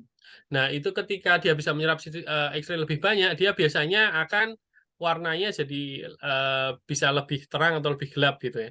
Nah, Hmm. kemungkinan itu adalah kalau kasusnya Mas Endar itu bisa juga impurity, Mas. Jadi impurity itu berarti emang di dalam partikel yang di-scan itu ada material yang tidak sama dengan yang sekelilingnya. Kok contohnya saya pakai ada partikel gitu ya. Hmm. Partikel itu dia ada yang terlihat lebih terang karena ternyata di dalamnya dia mengandung contohnya ada kalsium dan lain-lain, ada mineral gitu. Oke, iya. Kami ya itu mungkin. Tapi kami cek pakai SEM IDS, pakai IDS, ada ketahuan dia ada aluminium sama zirconium. Kami nggak tahu yang terbesarnya itu apa gitu. Dan kami Biasanya pengen kalau tahu, zirconium maunya iya Mas. yang pengen apa sih sebenarnya yang paling tinggi density-nya itu partikelnya itu gitu. Itu yang problem. Soalnya kan di biomass itu kan ada fiber ya, kan kelihatan fiber-fiber kan. Jadi si density-nya itu di sela-sela fiber-fiber gitu. Oh ya. Oh lah itu partikelnya apa sih yang di-scan? eh Biomassnya itu langsung yang solid, solid partikelnya itu langsung Itu kayak maksudnya solid partikelnya dari apa? Dia apakah dari dari kopi apa? Tahu kulit kopi, kulit cangkang kopi itu, ya. dia ambil sedikit beberapa senti, mungkin 1 senti deh, lalu di X-ray CT scan. Lalu kami lihat ternyata ada di sela-sela di sela-sela 3D gambarnya itu, sela-sela fiber itu ada semacam dot-dot gitu. Oh, jangan-jangan itu void-nya Mas. Nggak tahu juga. Itu Oh, itu yang bingungnya. Soalnya oh, kalau air kan pasti kelihatan ya kalau apa fiber kan di biomass kan ada fiber ya. Pasti kan kalau fiber itu ada semacam garis-garis gitu ya. Nah Nah itu di makanya kembali Mas, itu kita harus tahu ini ya, ukuran pikselnya ya. Jadi bisa yang iya iya dilihat iya. itu apakah jadi kan kalau kita scan sesuatu ya, contohnya kayak saya tadi saya tunjukin partikel ya. Partikel itu ketika saya scan, kalau resolusi saya cukup bagus, saya bisa lihat itu satu partikel gitu. Partikel 1, 2, 3 di gambar saya tadi. Cuma ketika resolusinya itu nggak cukup, yang saya lihat itu adalah cuma ini, dalam satu piksel dia mungkin mengandung banyak partikel gitu. Jadi kita nggak bisa bicara itu gitu. Ada kemungkinan mungkin ini Mas, ininya nggak kurang besar mungkin ya resolusinya, atau partikel yang dilihat itu kecil sekali gitu. Oh berarti harus tinggikan resolusinya ya kalau gitu. Ya harus dicek mah ya. Biasanya paling aman itu resolusi partikel itu harus inilah ukurannya sekitar 10 voxelnya, 10 piksel itu. Jadi punya satu partikel, dia diameternya itu sekitar 10 piksel itu dia kelihatan sekali. Jadi kalau partikelnya 100 mikron ya paling enggak resolusinya 10 piksel, resolusinya 1 piksel itu 10 mikron. Oke oke oke. Apakah menjawab Mas Endar? Oh iya iya iya. Ada pencerahan. Oke, mungkin nanti bisa kontak langsung Japri Mas Anin. Ini juga ada Mas Antoni nih kayaknya mau muncul ikut diskusi. Monggo Mas Antoni kalau ada pertanyaan. Oh iya, lebih ke pertanyaan lain sih, apa namanya? Oke, silakan. Apa namanya tadi kan sempat bahas apa namanya yang proyek yang baru yang sama kan SNT kan yang apa namanya yang Smart Pores ya. iya porous media tapi sintetik kan apa namanya yang dibikin pakai 3D 3D printing. printer. Iya, itu tujuannya apa namanya kayak outcome produk akhir yang kayak akhirnya nih aplikasinya buat apa sih gitu spesifiknya. Kayak contohnya misalnya entah mau bikin CO2 capture atau mungkin malah reaktor atau apa namanya ya mungkin reaktor 2 fasa, 3 fasa atau mungkin apa gitu. Jadi kayak yang aplikasinya dari proyek ini mau bikin apa gitu. Oke Mas. Terima kasih banyak pertanyaannya. Ini bisa dilihat ya di slide-nya ya? Bisa ya? Oh tadi saya share. Iya, Ini lebih ke ini ya. Pertama itu saya tertarik sekali itu pertama tentang packing ya. Jadi packing dari granular material ya. Ini di sini kita bicara luas banget, bisa dari pasir, bisa dari bahkan packing dari kita mempacking sesuatu kayak packing jagung kayak atau packing beras gitu ya. Nah, itu macam-macam. Nah, dari situ adalah riset packing kan sebenarnya udah banyak sekali.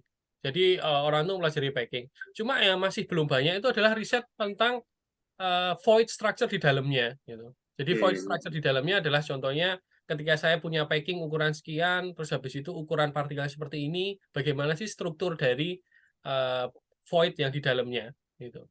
Nah, jadi salah satunya contoh di sini ya umpamanya saya coba packing dengan 3D material adalah kita nyeken banyak bentuk granular partikel ya Mas ya. Nah, dari situ kita mempelajari gimana di dalamnya. Nah, sebenarnya lebih ininya ya kalau aplikasinya saya sih emang lebih fokusnya contohnya kayak di CCS, terus habis itu kayak petroleum gitu ya. Nah, dari situ adalah bagaimana kita bisa memahami ini Mas. Jadi kayak di bawah tanah itu mau batuan apa, bagaimana strukturnya dari ini ya, dari apa porous medianya gitu. Jadi saya lebih ke itu ya. Jadi kalau yang ke struktur dari apa sumpahnya kayak Mas Antoni bilang bagaimana tentang untuk chemical reactor ini yang itu mungkin bisa ya. Cuma biasanya chemical reactor tuh agak besar ya Mas ya ukuran partikelnya ya. Iya, biasanya besar kalau misalnya yang industrial. Tapi mungkin kalau yang apa namanya misalnya micro reactor gitu, ya bisa kecil sih, bisa cuma mikron malah ukurannya. Tergantung. Nah, itu juga bisa sih ya kalau mau diaplikasikan di situ ya. Tapi semuanya kalau di sini saya adalah lebih ke ini ya. Contohnya adalah fundamental science-nya aja gitu. Jadi ketika saya punya partikel seperti ini, saya bisa expect bagaimana void structure di dalamnya. Terus umpama kalau kita bicara tentang kontaminan tadi di bawah tanah, bagaimana bentuknya dari si capillary trapping-nya kayak gitu. Oh iya ya. Jadi apa namanya kalau di misalnya kita buat apa namanya kayak apa namanya porous media sintetik, pertama mungkin kayak di scan dulu terus dibuat secara sintetiknya mungkin jadi lebih gampang diobserv kali ya maksudnya. Ya, salah satu contohnya mungkin itu juga ya. Contohnya juga mungkin Mas Antoni, saya mau bikin chemical reactor seperti ini. Oke, berarti dengan bentuk partikel seperti apa? Saya bisa menerangkan. Pakai ini nanti hasilnya seperti ini gitu. Iya ya. Mungkin ini Mas apa namanya yang apa namanya pembimbing saya dulu pas S3 juga apa kerja apa namanya ada proyek kayak gini juga gitu. Nanti apa namanya kalau mungkin ya apa namanya dia proyeknya lebih cenderung ke apa namanya fenomena yang di dalam poros medianya kayak misalnya kayak voxelnya terus apa constriction apa namanya kayak yang penyempitan pelebaran tidak apa namanya ya dia mereka pakai machine learning juga sama yang rekonstruksi apa namanya poros media. Nanti kalau misalnya tertarik mungkin bisa langsung japri aja nanti saya ngomong sama Sensei gitu. Oke Mas, boleh Mas. Terima kasih banyak. Iya sama-sama. Oke, terima kasih Mas Antoni. Masih ada 8 menit lagi mungkin Mas kita persingkat sedikit ya biar nggak terlalu molor Mas. Dari Mas Ari lalu lanjut Mas Akmal Irfan Majid. Monggo Mas Ari kalau ada pertanyaan. Ya, terima kasih Mas Josephus. Ya. Terima kasih juga Mas Anin, presentasinya sangat komprehensif, memuaskan bagi para pendengar. Dan saya mau sekedar nanya yang di bagian terakhir yang simulasi itu berarti yang 3 fluid itu Mas, itu CFD kan ya? Berarti yang dominan dia itu ya difusi ya? Oh ini Mas ya, ini kan ini ya kasusnya memang istilah apa ya? Miscible ya, miscible. Jadi kayak miscible contohnya berarti kayak ini ya apa madu sama air gitu ya. Jadi dia emang ada proses diffusionnya ya, dan nanti dia akan mix gitu. Cuma dia nggak akan mix karena memang contohnya adalah viscosity-nya beda sekali gitu. Jadi dia nggak akan mix secara instantaneously gitu. Nggak dissolve gitu ya? Ya dissolve tapi karena ada viscosity-nya beda itu Mas, jadi butuh takes time ya gitu. Karena di sini juga kita masukkan di diffusion coefficient ya, ada. Yang DADB dia ya, konstan ya dia. Iya. Jadi karena yang kita ubah kan kebanyakan adalah viscosity-nya gitu. Jadi gimana kok viscosity-nya kita ubah gitu. Oh, viscosity-nya ya. Dan di sini ini kasusnya kan Darcy scale Mas kita ya. Kalau kita bisa multi-phase flow kan nggak Darcy scale lah. Ini Darcy scale kan berarti istilahnya Reynolds number-nya kan kecil sekali ya. Mm-mm. Mm-mm. Ya. Mm-mm. Ini pakai apa Mas? Kalau boleh tahu Mas simulasinya? Maaf nih ada saya. Oh, Ini Mas saya jadi pakai ini ya apa memang sudah in-house ini program dari labnya di Nokodai. Jadi di sana memang dengan C ya Mas ya. Dan C. dengan si pakai si. Dan mereka memang lebih banyak metodenya itu ini ya. Istilahnya mereka bilang itu Fourier spectral method ya. Jadi di situ kita ubah semua persamaannya jadi non-dimensional dulu, setelah non-dimensional kita ubah ke streamline baru pakai Fourier spectral method gitu. Jadi agak beda dengan CFD umumnya sih ya, sepertinya. Iya, biasanya kan nggak nyelesain nafis. Ya, makasih Mas.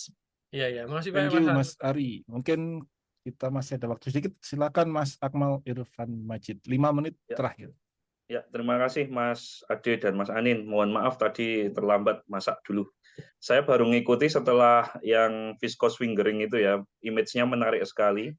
Dan kalau terkait yang saya kerjakan sekarang hampir mirip seperti dendritic formation itu ya. Jadi kristalisasi seperti itu. Nah, mungkin ada beberapa pertanyaan singkat aja 5 menit.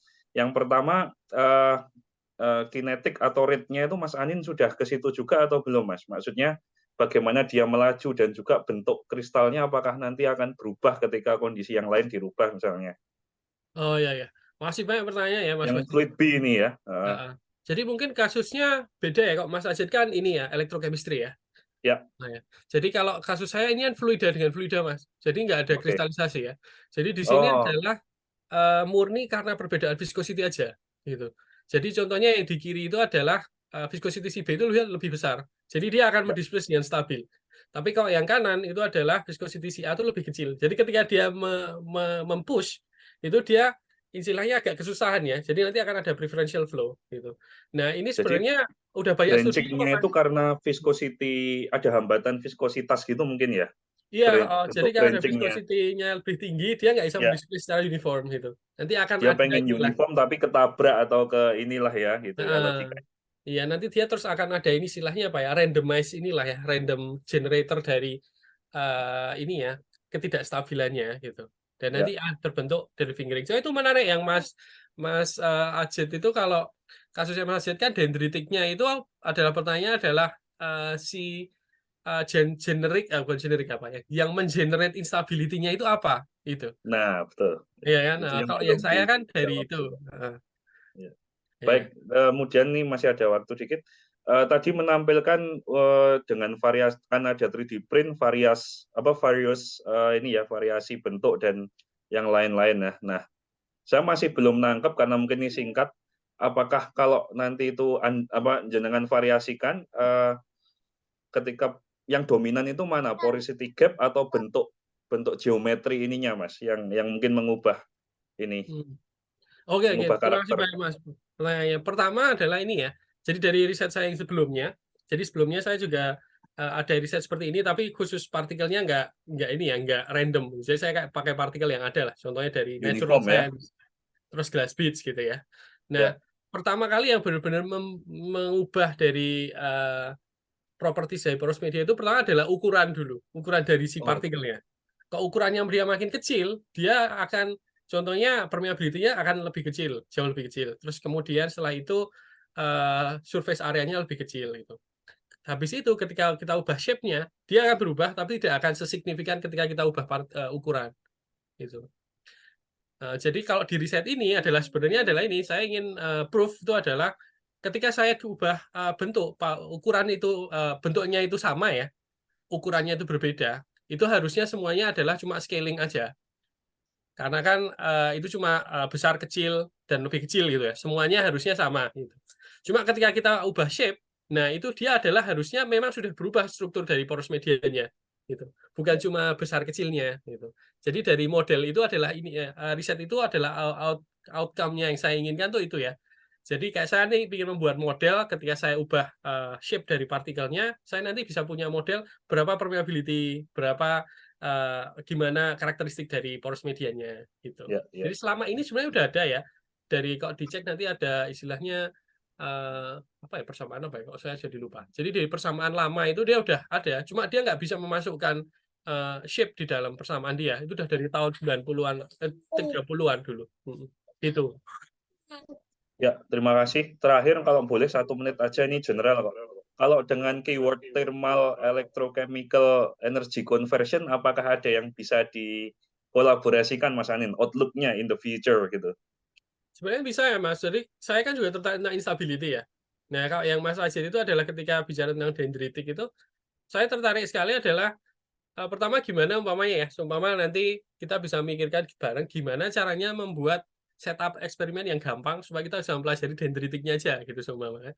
Nah, dari dendritik itu contohnya kalau Mas Ajit kan berarti sekarang hidrogen ini ya, hidrogen storage ya masuknya ya. Lebih ke metal as energy storage. As energy storage ya. Nah, Ya, ada makanya itu kita energy. bisa ini aja Mas, umpamanya kita fokuskan gimana kita mempelajari tentang instability-nya itu. Terus umpamanya ya saya bisa analisis dari ini ya, image processing dan lain-lain, saya bisa mensupport gitu. Mungkin Instrumen ya. Mas Ajit bisa mensupport dengan workforce mahasiswanya yang banyak. Ya. Oke, terima kasih Pak Ade. Nanti Oke. monggo. Terima kasih sudah terjawab semuanya dan sudah tepat jam 4. Terima kasih sekali Mas Anin sudah cukup sangat padat ya memberikan presentasinya 1 jam dari jam 3 tadi, dan teman-teman juga berpartisipasi. Terima kasih memberikan pertanyaan dan ada diskusi hangat.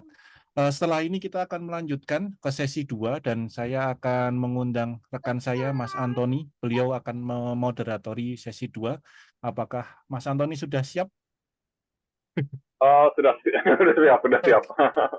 Oke, kalau gitu Saya gantian. ucapkan makasih dulu ya. Makasih dulu Oke, Mas semoga Mas Ade. Anin. Ya. Yo, makasih. Oke, mic-nya Oke, dari Mas Anin tadi saya pindahin ke Mas Antoni. ya, Monggo, Mas. saya udah nerima ini. Udah Oke, sip. virtual, mic virtual. Oke, monggo, Mas. Oke, selamat sore.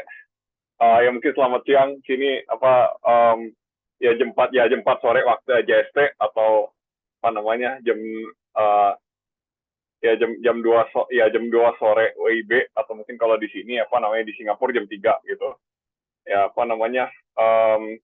kayak sekarang udah jam 3, jadi bisa langsung masuk yang sesi 2 dari pembicara kita. Pembicara sesi 2 ini ada Dr. Ari Hamdani.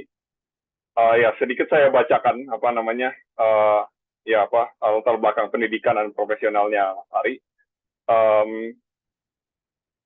Mas Ari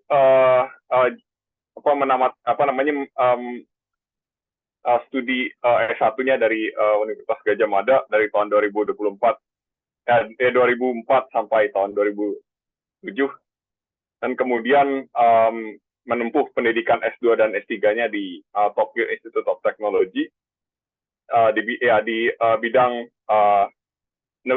energi nuklir. Dan setelah itu Mas Ari bekerja sebagai postdoc di institusi yang sama selama hampir 2 tahun, dan kemudian dari tahun 2018 sampai sekarang bekerja di Japan Atomic Energy Agency atau JAEA, dan baru beberapa bulan ini beliau Mas Ari dijadikan peneliti tetap di JAEA ya. Dan bidang penelitian Mas Ari adalah di mekanika fluida dalam aplikasinya di energi nuklir, dan terutama di metode CFD atau computational fluid dynamics. Oke, tanpa banyak bicara lagi, Mas Ari udah siap belum, Mas? Oke, siap. Halo. Oke, mungkin udah bisa coba share slide-nya. Share screen ya. Iya, Oke. iya.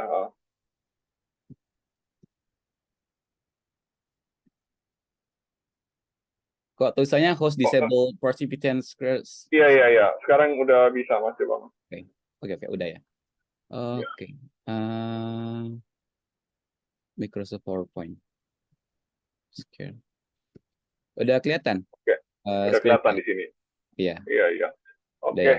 tanpa banyak basa-basi lagi, saya oper mic-nya ke Mas Ari untuk mulai presentasi. Ya, the floor is Siap. yours. Ya.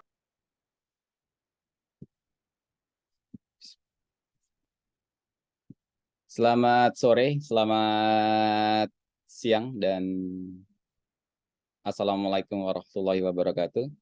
Perkenalkan, nama saya Ari Hamdani. Tadi sudah dikenalkan sama siapa? Lupa saya. Antonius. Iya, Antonin saya dulu di Tokoda juga bareng kita. Sama Antoni, benar dulu saya, oke, lanjut ke slide selanjutnya. Dulu 2011 saya masuk ke Tekotek Master, terus doktor 2013, lulus 2016. Setelah itu di 2016, bukan 2 tahun tapi sekitar setahun 3 bulan saya di Tokyo Tech. Jadi saya lulus dari Tokoda itu 2016 bulan Mei ya, pulang ke Indonesia. Bulan April sih, April pulang ke Indonesia. Terus di Indonesia juga mau istirahat dulu sebenarnya, dan sambil mencari pekerjaan tahun 2016. Terus setelah itu dapat email dari Sensei mau wawancara anak ITB yang mau masuk ke Tokodai, bisa ikut temenin nggak gitu kan. Ya udahlah, saya temenin gitu. Terus Sensei nanya, ya gimana Ari, udah dapat kerjaan belum? Oh belum. Mau balik nggak ke Jepang? Ya mau sih. Ya udah kalau gitu balik aja lah ke Jepang. Dari situlah saya diberi kesempatan balik ke Tokodai tahun 2016 di bulan September. Terus tugas saya sebenarnya lebih ke support project ya. Ini riset saya di master sama doktor, lebih ke eksperimen. Mirip sama Mas Anin sebelumnya, kita kadang dulu pernah ngobrol di Tokodai kalau itu saya risetnya two phase flow. Saya bikin environment sensor. Terus di dokter saya ngembangin pakai ultrasound untuk mengukur kecepatan aliran di dalam fluida, di mana ditingkatkan dimensinya menjadi 2 dimensi. Yang sebelumnya konvensional itu ultrasonic velocity profiler di aliran fluida itu hanya 1 dimensi aja. Terus saya kembangkan jadi 2 dimensi.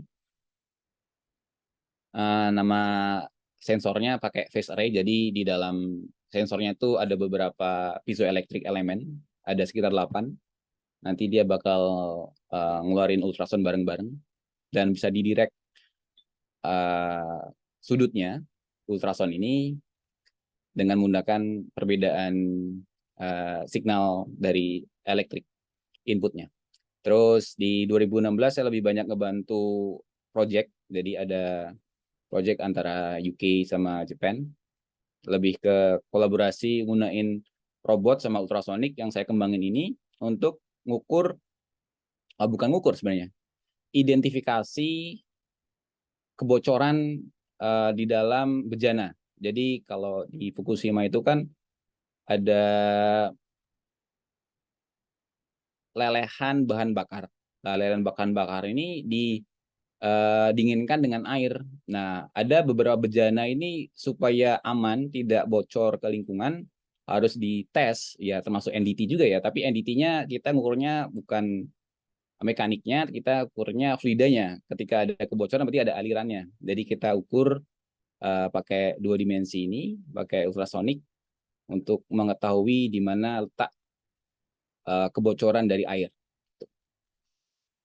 Terus 2014 saya melanjutkan postdoc di JHA. Di sini riset saya agak berbeda karena walaupun sama-sama nuklir, karena bidang nuklir itu banyak sekali. Ada yang berurusan dengan fisika, ada yang lebih ke fisika murni, theoretical. Kalau saya lebih eksperimen, jadi lebih ke nyambungnya lebih ke fisika ya. Teman ada juga yang nyambungnya lebih ke kimia, kalau saya lebih ke fisikanya. Nah, ketika di Japan Atomic Energy Agency, tugas saya ini cuma satu sebenarnya. Ada fasilitas namanya Sigma. Jadi Sigma itu vessel, jadi bejana yang besar. Nanti saya akan perlihatkan gambarnya. Bejana ini untuk menjadi acuan bagi kita researcher di bidang nuklir untuk mengetahui transport hidrogen. Di sini transport hidrogen bukan memindahkan hidrogen dari satu tempat ke tempat lain, tetapi bagaimana hidrogen yang ada di dalam bejana nuklir yang nantinya itu menjadi sumber utama ledakan di Fukushima, itu bagaimana dia itu mengalir dari bawah, dari mana itu reaktor core atau inti reaktor, mengalir ke atas, dan karena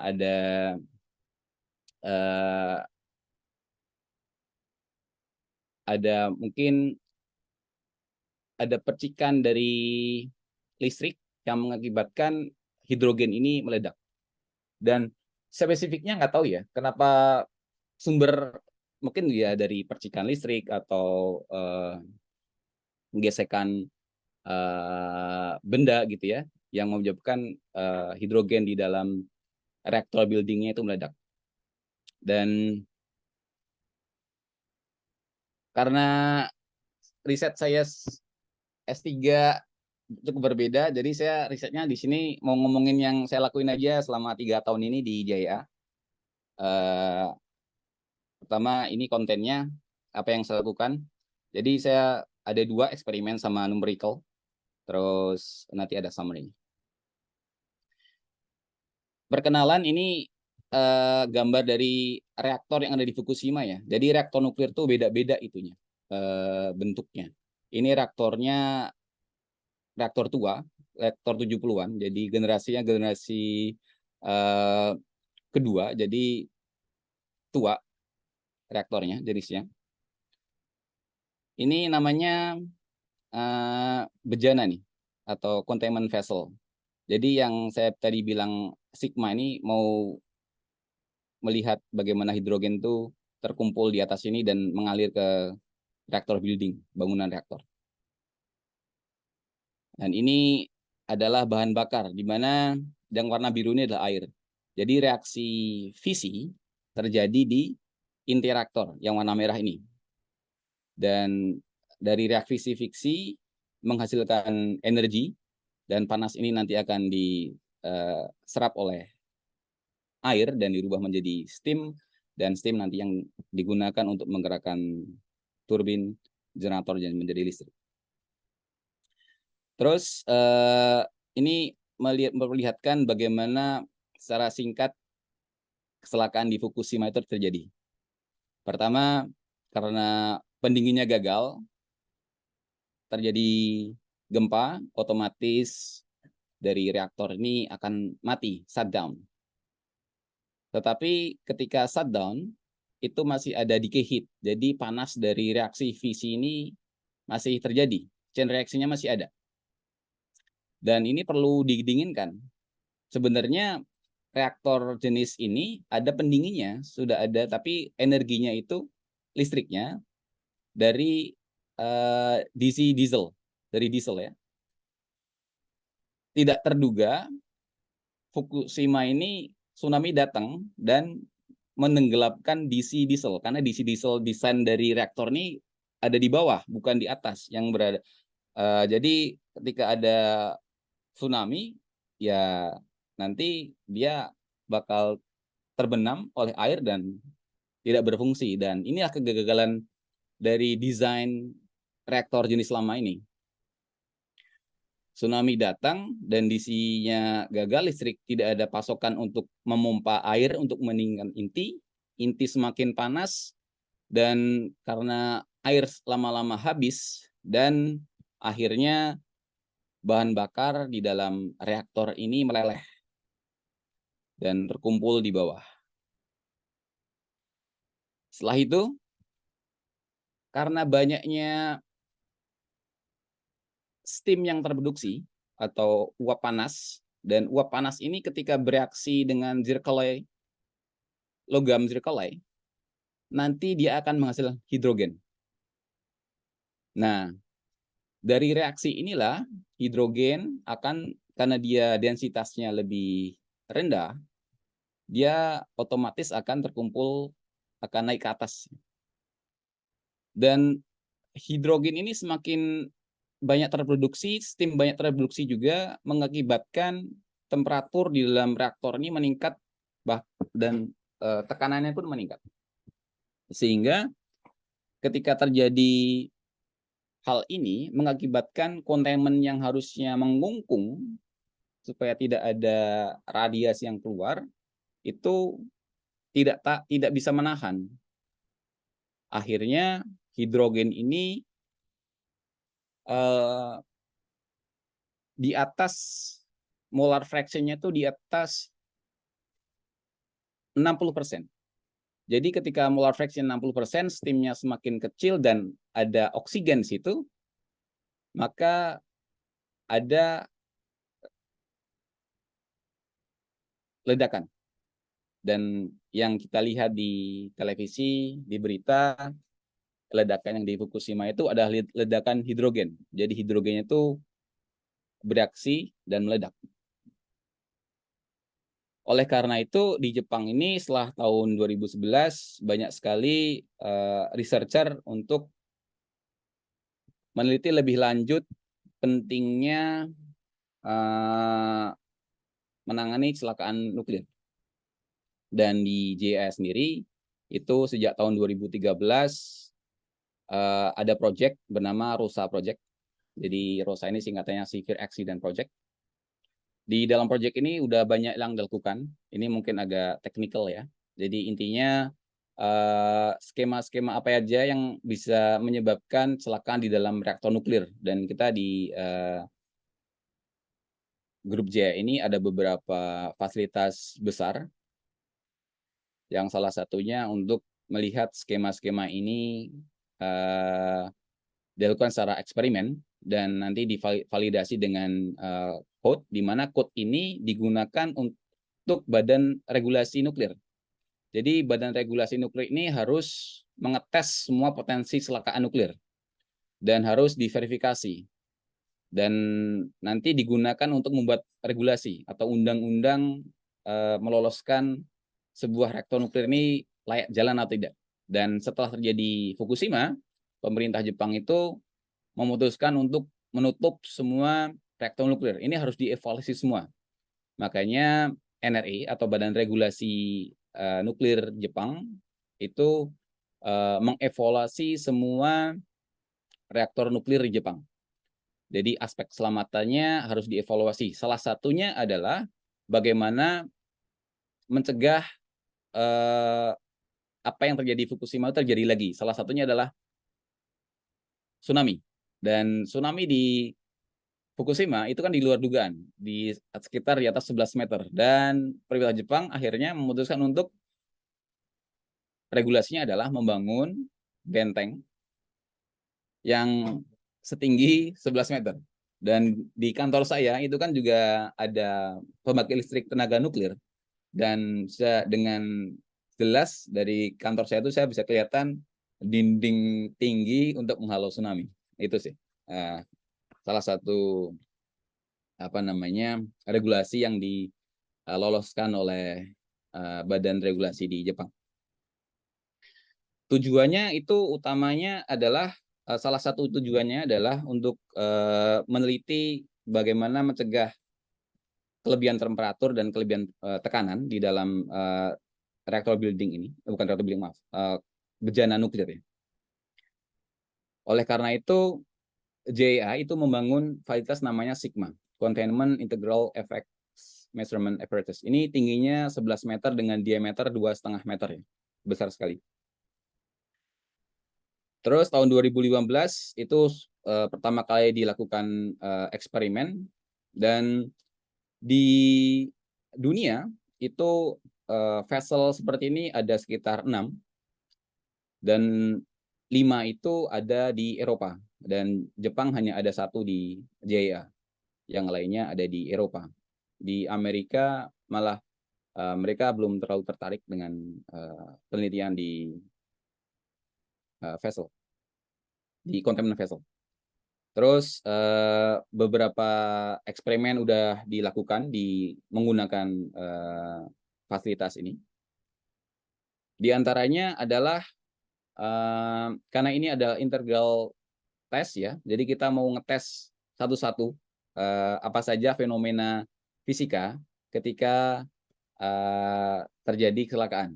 Pertama kan ada steam bisa condense, bisa ada natural convection, ada buoyant jet ketika pipanya bocor dan gas steamnya keluar dari pipa itu. Ada untuk menurunkan tekanan, kita bisa venting keluar. Terjadi di Fukushima juga, mereka venting keluar, tapi efeknya adalah ada kontaminasi yang terlepas. Terus ada trauma radiasi juga. Dan objektif dari penelitian saya selama 3 tahun ini kemarin adalah untuk mengetahui lebih jauh termohidrolika, fenomena yang ada di reaktor nuklir yang berhubungan dengan kecelakaan di Fukushima. Kemudian untuk mengembangkan code, CFD code terutama, nanti digunakan untuk lamp parameter code. Ini lamp parameter code ini biasanya one dimension ya. Ini digunakan untuk biasanya karena lebih cepat, ini digunakan untuk regulator. Regulator biasanya pakai lamp parameter untuk menguji kelayakan dari reaktor nuklir. Terus ini ada beberapa isu yang terhubung dengan Fukushima ya. Sebelumnya saya jelaskan bahwa yang terjadi di Fukushima itu adalah ledakan hidrogen. Dan ledakan hidrogen ini ada di reaktor building, kan Fukushima itu kan ada 6. Dan yang beroperasi kan 1, 2, 3, 4. 1 itu meledak, 2 ini yang ketiga, saya mau misalkan yang ketiga saja. Dan yang ketiga itu cukup unik dibandingkan yang reaktor nomor 1. Karena setelah baru-baru ini, setelah 10 tahun terjadi kecelakaan, kita bisa masuk ke dalam bangunannya. Setelah kita masuk, dan saya punya kesempatan untuk masuk ke sana langsung dan melihat situasi yang terjadi, ketika kita masuk ke lantai 5, karena kita kan asumsinya adalah hidrogen ini kan lolos ya dari reaktor core, terus dia masuk ke containment, terus dia lolos ke reaktor building. Ini menunjukkan hidrogen yang warna merah ini. Anggap saja ini apa? Hidrogen. Dan karena hidrogen ini lebih densitasnya lebih kecil, maka kita beranggapan bahwa hidrogen ini terkumpul di atas.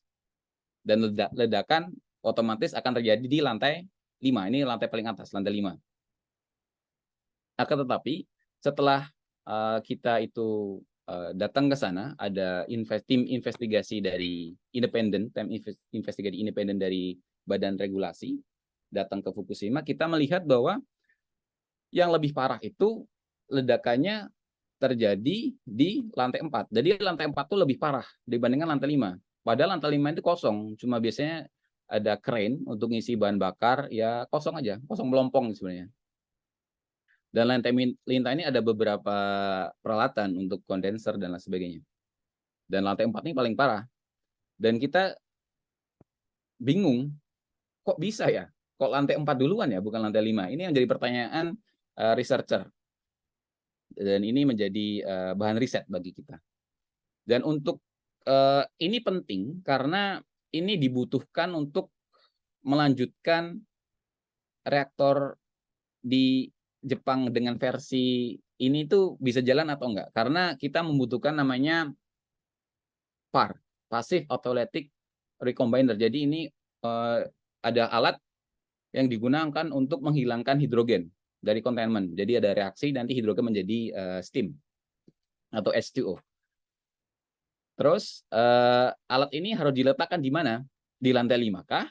Ternyata lantai 4 juga ada, atau lantai 3 kah? Atau lantai yang lain? Nah, ini kita harus mempelajarinya bagaimana hidrogen ini terdistribusi atau transport ke dalam reaktor building. Selanjutnya, di reaktor containment ini secara simpel aja ada beberapa fenomena. Yang pertama yang warna kuning ini fenomena fisikanya ada stratifikasi, densitas karena perbedaan density antara hidrogen dengan steam dan udara atau nitrogen. Ada natural convection karena dinding dari containment vessel ini bisa lebih dingin karena room temperature dan temperature di dalam containment itu lebih besar.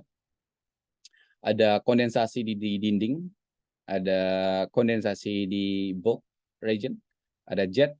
Jet ini bisa dari pipa yang bocor, ada thermal radiation, ada plum juga. Dan ada banyak fenomena di sini. Dan sebuah code untuk regulator itu kita harus bisa mensimulasikan semua fenomena ini. Dan akurasi dari code ini kan penting. Oleh karena itu, kita perlu melakukan sebuah validasi dari code. Kita perlu melakukan eksperimen tentu saja untuk memvalidasi itu. Untuk single phase itu relatif mudah, tetapi karena yang terjadi di containment itu biasanya multiphase dan multiphysics. Ini biasanya tantangannya. Bagaimana kita bisa membuat code yang akurat. Terus ini ada spesifik dari vessel Sigma. Jadi di dalamnya ini kita punya thermocouple. Thermocouple-nya itu ada sekitar 600 thermocouple. Dan tingginya ini saya tadi ulangin 11 meter. Dan diameternya itu 2,5 meter. Ini karakteristik dari Sigma vessel-nya. Dan fungsi utamanya adalah untuk mensimulasikan semua fenomena yang terjadi di containment satu persatu. Misalkan natural convection, steam condensation, thermal radiation, dan lain sebagainya. Terus sekarang saya akan membahas satu persatu yang kita lakukan, terutama saya lakukan di 3 tahun belakang ini. Ada 3. Yang pertama tuh natural convection, jet, sama thermal radiation. Jadi eksperimen ini dilakukan, terus CFD dilakukan, dan nanti kita validasi CFD-nya. Dan ini untuk support report ke Badan Regulasi Nuklir di Jepang bahwa perkembangan riset sejauh ini di termohidrolik sudah sampai ke sini. Gitu. Jadi pertama saya mau jelaskan di natural konveksi di eksperimennya. Mohon maaf kalau agak agak spesifik ya. Saya kurang persiapan dengan baik. Terus intinya adalah eksperimen dilakukan di Sigma tadi. Perbedaannya kita mau ngelihat kalau pendinginnya pakai air. Kita ada semacam bejana di luar dari vessel ini diselimutin pakai air atasnya, terus bawahnya itu kayak jaket gitu ya. Pakai air dengan temperatur yang rendah dibandingkan di dalamnya, sekitar 30 derajat, dalamnya bisa sampai 100 atau 200 derajat Celcius. Terus fokusnya hari ini kita mau ngelihat ketika cooling region ini berbeda. Misalkan ketika cooling region-nya itu kecil atau besar itu bagaimana gitu. Ternyata ada fenomena yang berbeda. Bagaimana ini di eksperimen kita tidak menggunakan hidrogen ya. Karena alasan utamanya adalah safety. Karena hidrogen itu mudah terbakar. Jadi kita menggunakan inert gas, helium, pengganti dari hidrogen.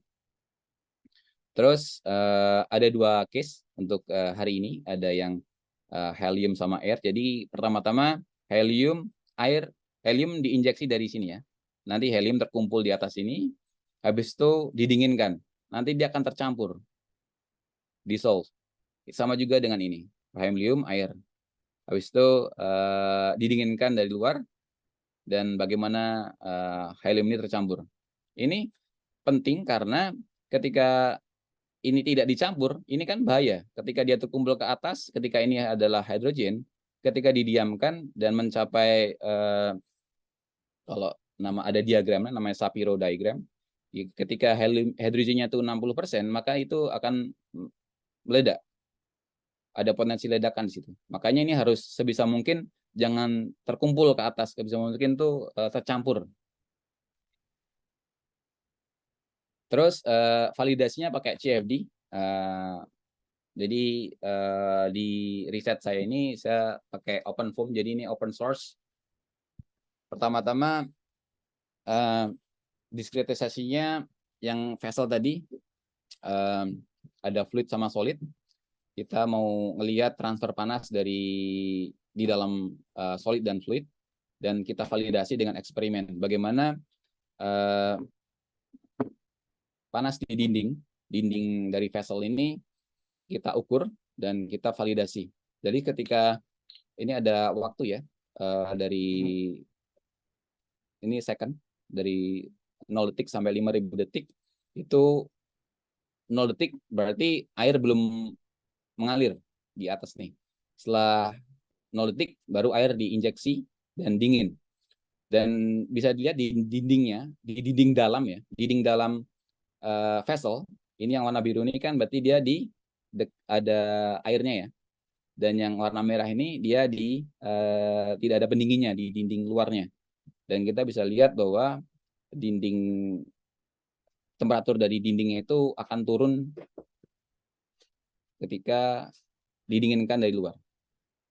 Dan kita validasi antara eksperimen dan CFD. Pertama-tama kita validasi dulu temperaturnya. Dan setelah itu kita validasi, yang paling penting adalah molar fraction dari heliumnya. Bagaimana komposisi helium ini berubah terhadap waktu. Ini adalah komposisi awal helium molar fraction-nya. Jadi ini adalah kita ambil garis lurus, terus kita plot ya. Ini untuk yang kasus pertama. Jadi ini yang kiri ini adalah helium molar fraction, ini gasnya. Gas temperature-nya sekitar 340 Kelvin. Initial condition-nya di awal, di time 0, di 0 second. Ini komposisi helium fraction-nya ya. Jadi atasnya sekitar 50% dan selebihnya ini adalah berisi udara. Terus ketika didinginkan, kita bisa lihat ternyata itu heliumnya tuh dia turun ke bawah dan tercampur. Lama-lama dia akan tercampur penuh dengan udara dan dia akan semakin turun dan helium fraction-nya sekitar 11% di akhir waktu, sekitar 7.000 second. Tapi saya hanya memperlihatkan sekitar 5.000 detik ya. Dia dari awal dia akan turun dan heliumnya konsentrasinya akan turun. Jadi intinya adalah ketika kita punya hidrogen di dalam reaktor nuklir dan kita dinginkan reaktor nuklir itu, buildingnya, kemungkinan besar adalah hidrogen konsentrasinya akan turun dan temperaturnya akan turun. Ini temperaturnya. Dan itu pertanda bagus karena kita bisa mencegah kelebihan temperatur dan kelebihan tekanan. Selanjutnya, ini ada 2 case. Yang pertama tadi secara singkat aja. Case yang pertama kan dia lebih itu ya, sedikit ya, yang didinginkan ya. Kalau yang case yang kedua yang dinginkan tuh lebih banyak, lebih lebar ya, sampai ke bawah dia ininya, pendinginnya. Kalau ini cuma atas saja. Nah, itu berbeda ternyata. Ternyata kalau pikirnya kita adalah kalau kita semakin mendinginkan, semakin banyak yang diinginkan, itu kan lebih cepat dinginnya. Itu benar. Ternyata helium molar fraction-nya berbeda. Ketika kita dinginkan dengan yang lebih sedikit ini, dia akan ke bawah. Dan semakin turun konsentrasinya. Akan tetapi, kalau kita dinginkan lebih lebar, itu konsentrasinya akan naik dia. Nah, ini bahaya nih. Awalnya kita pikir bahwa hal yang sama akan terjadi di case 1, terutama di case 2, ternyata malah dia tetap kumpul di sini. Dan ini bahaya, nanti ketika dia konsentrasinya tetap besar di sini, tetap aja nanti bisa memicu ledakan hidrogen. Intinya di situ. Ini cuma bagaimana aliran vektornya ya dari hidrogen, helium di sini pakai. Sekarang kebalik sama hidrogen helium. Di kita eksperimen pakai helium. Oke, selanjutnya yang kedua, jet. Sekarang tadi kan kita udah confirm yang natural convection nih. Kalau kita inginkan reactability-nya, oke, kayak gini. Sekarang kalau terjadi kebocoran dari pipa jet, nah kita mau lihat transfernya. Dan kita pakai di sini untuk visualisasinya kita pakai PIV. Jadi ketika ada jet gitu ya, ada steam misalkan, ketika ada kebocoran dari pipa dan steam itu bocor dan di atasnya ada hidrogen, bagaimana steam ini menabrak stratifikasi dan merubah komposisi dari hidrogen. Bagaimana dia bakal, apa yang terjadi setelah beberapa detik kemudian gitu ya. Seperti inilah ya. Terus untuk kasus ini kita menginjeksi dengan udara di atas 350 derajat dan kita melihat bagaimana komposisi dari helium molar fraction.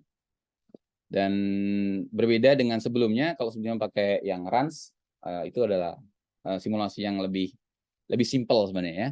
Kalau ini kita pakai yang large eddy, jadi di mana dia lebih statistically detail ya dibandingkan RANS model. Ini pakai LES model menggunakan open foam. Dan kita lihat ini aja, ini agak membingungkan. Jadi kita injek jet di sini dari sebelah ya, dari samping. Di sini jetnya akan menabrak stratifikasi dari helium. Ini perbedaan, ini ada 3 mesh. Jadi untuk verifikasi meshnya, jadi kita melihat yang fine aja deh, yang fine aja. Jadi kita bisa lihat bahwa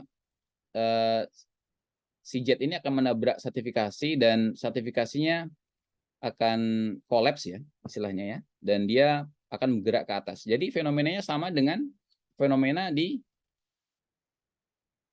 dengan ini. Jadi seperti kalau ini kan ditabraknya pakai natural convection ya, ditabrak dari bawah ya.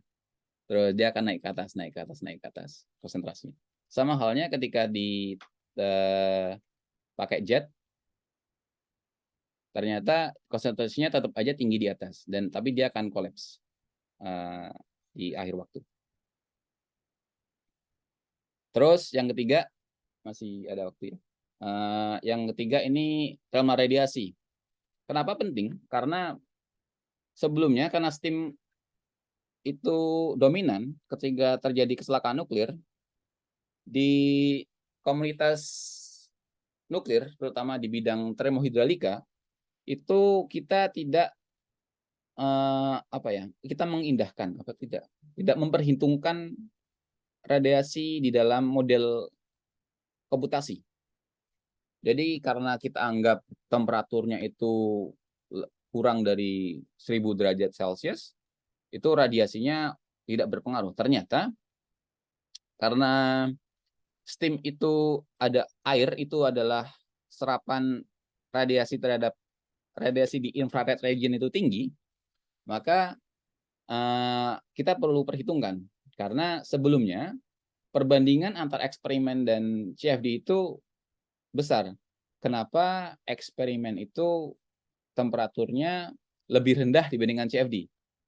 Nah, ternyata kita tidak memperhitungkan bagaimana radiasi heat transfer, bagaimana radiasi heat transfer ini terjadi di molekul air. Nah, untuk itu kita melakukan investigasi pertama eksperimen. Jadi eksperimen ini sama dengan sebelumnya, tapi kita ada memperhitungkan steam di sini atau kelembapan udara ya, 0,1% saja. Dan kita tutup nih bejananya. Kita injek helium 100% ya, helium murni ya. Kita injek dari atas gitu ya. Akhirnya ini eksperimen ya. Yang titik-titik hitam ini termokapelnya. Jadi total ada 600 termokapel. Dan di akhir waktu sekitar 1.200 detik itu ini namanya thermal bubble. Jadi akhirnya ada peningkatan suhu di tengah-tengah ini karena efek dari tekanan ya. Ketika tekanan itu ditingkatkan, maka ada tekanan dari gas ini akan naik. Dan kita mau mensimulasikan efek dari air ini. Kalau konten airnya itu rendah, bagaimana? Kalau konten airnya tinggi itu bagaimana? Jadi sekitar kalau di kecelakaan reaktor nuklir, konten dari air ini sekitar 60%. Jadi kita mau lihat rendah itu bagaimana dan tinggi bagaimana. Dan untuk lebih mudahnya kita melakukan simulasi, dan ini simulasi dari helium liquefaction ketika diinjeksi dari atas ya, dan ini gas temperatur dari gasnya dan akan terbentuk thermal bubble di tengah-tengah. Dan kita mau lihat temperatur ini, kita mau fasilitasi temperatur ini, komputasinya, prediksinya bagaimana. Dan ini hasilnya antara eksperimen dan CFD ya. Jadi kita akhirnya bisa memprediksi, akan tetapi masih kurang bagus modelnya. Jadi thermal radiasi itu cukup kompleks ya. Ada 12 independen parameter di dalam persamaannya. Jadi sangat mahal komputasinya. Jadi ada beberapa model untuk mensimulasikan radiasi. Jadi saya pakai weight sum gray gas model. So bisa dicari nanti beberapa model, dan ini cukup ringan dibandingkan model yang lain. Ada Monte Carlo juga. Pressure-nya ini di dalam vessel, perbandingannya antara eksperimen CFD. Dan ini kita lihat yang saya sebutkan tadi, kita mau lihat efek dari air, konten airnya ya. Ketika airnya ditekan dari 60%, ini temperatur ya, temperatur yang di tengah vesselnya. Kita ambil garis lurus dan kita plot. Di tengah-tengah ini kan ada thermal bubble, jadi temperaturnya tinggi ya. Jadi sekitar kalau 0% tanpa air, tanpa steam content-nya, itu sekitar 90 derajat.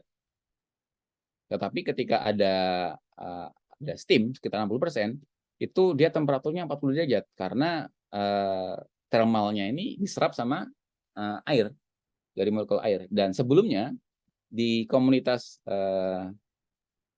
CFD, terutama di bidang termodinamika, kita mengindahkan radiasi ini. Makanya prediksi kita selalu ketinggian. Kok CFD selalu ketinggian ya? Padahal eksperimen di angka sekitaran 40 derajat. Dan itu dikarenakan karena thermal radiasi ternyata.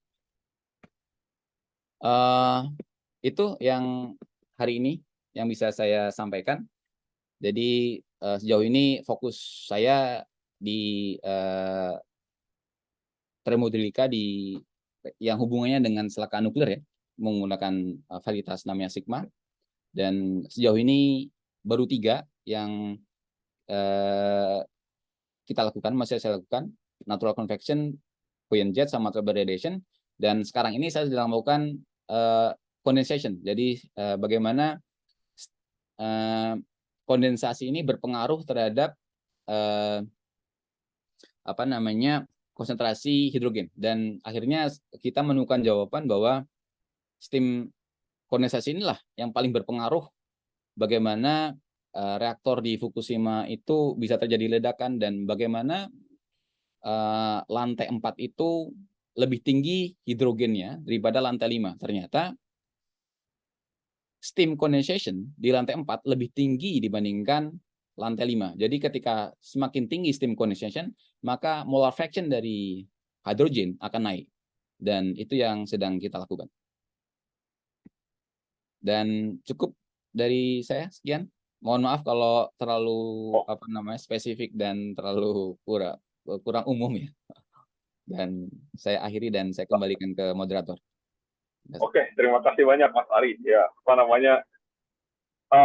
ya mungkin ada beberapa ya poin yang bisa bilang teknikal sekali, tapi pas ngelihat di kontur yang kontur profilnya ya lebih halo ya apa namanya, jadi ya apa lumayan intuitif lah gitu ngelihat ya, hasilnya. Oke, ada pertanyaan dari Mas Anin. Ayo, apa Mas Anin bisa langsung ini nyalain kamera. Oke Mas, makasih banyak Mas, tadi menarik sekali ya ini. Saya dari dulu juga sering bertanya-tanya apa yang terjadi di Fukushima gitu ya. Tapi emang ini ya Mas ya, apa namanya, salah satu masalah utama itu karena ledakan hidrogen itu ya, yang membuatnya jadi, maksudnya jadi parah lah ya. Nah, yang saya mau tanya juga tuh berarti eksperimennya ini vesselnya ukurannya besar ya Mas ya? 2,5 meter diameter ya? Iya, besar Mas. Oh, ya. 2,5 meter. Dan di Eropa itu di PSI sama di Prancis itu mereka juga punya sama ya, vesselnya juga sebesar ini. Ada yang 3 meter diameternya, tingginya ada yang 8 meter. Kalau di Jepang ini kita memutuskan untuk pakai yang 2,5 meter, pakai tinggi 11 meter. Jadi eksperimennya di sini agak repot Mas, karena kita harus pakai teknisi. Jadi saya nggak bisa langsung megang. Jadi kita harus bikin semacam guideline eksperimen. Nanti teknisinya bakal ngelakuin sesuai guideline yang kita bikin. Jadi ada teknisnya khusus. Jadi mereka pakai panel-panel gitu. Jadi seperti controller di reaktor gitu Mas. Jadi bayangan saya dulu waktu eksperimen di S3 kan ngerjain sendiri, bongkar-bongkar sendiri gitu kan. Ternyata di sini nggak bisa. Di sini harus ada regulasinya. Jadi kita nggak bisa bongkar-bongkar. Jadi harus ada profesional yang bongkar-bongkar. Jadi kita punya ide apa, kita tulis, kita minta izin ke bos, saya melakukan eksperimen ini, bos setuju, diverifikasi agak panjang, diverifikasi sama regulator, oke, mungkin ini relatif dengan Fukushima, nanti budgetnya bisa masuk, dan nanti bisa dieksekusi. Dan yang eksekusi nanti ada, tadi mana sih? Ini, jadi ada company khusus yang ngelakuin eksperimen. Jadi saya bikin guideline-nya aja, terus mereka yang bakal lakukan eksperimennya. I see Mas, oke. Maaf saya agak panjang ya. Saya juga nanya juga itu, ini ya Mas berarti yang tadi yang natural convection ya. Jadi Ya, berarti saya kan sebenarnya ada juga research natural convection, cuma natural convection in porous media ya. Jadi dari si scale, dan berarti kita nggak terlalu mikir tentang ada turbulensi dan lain-lain ya. Karena kan kita dari si scale ya. Nah kalau yang Mas Ari itu berarti yang atas kan helium ya. Helium kan lebih ringan ya.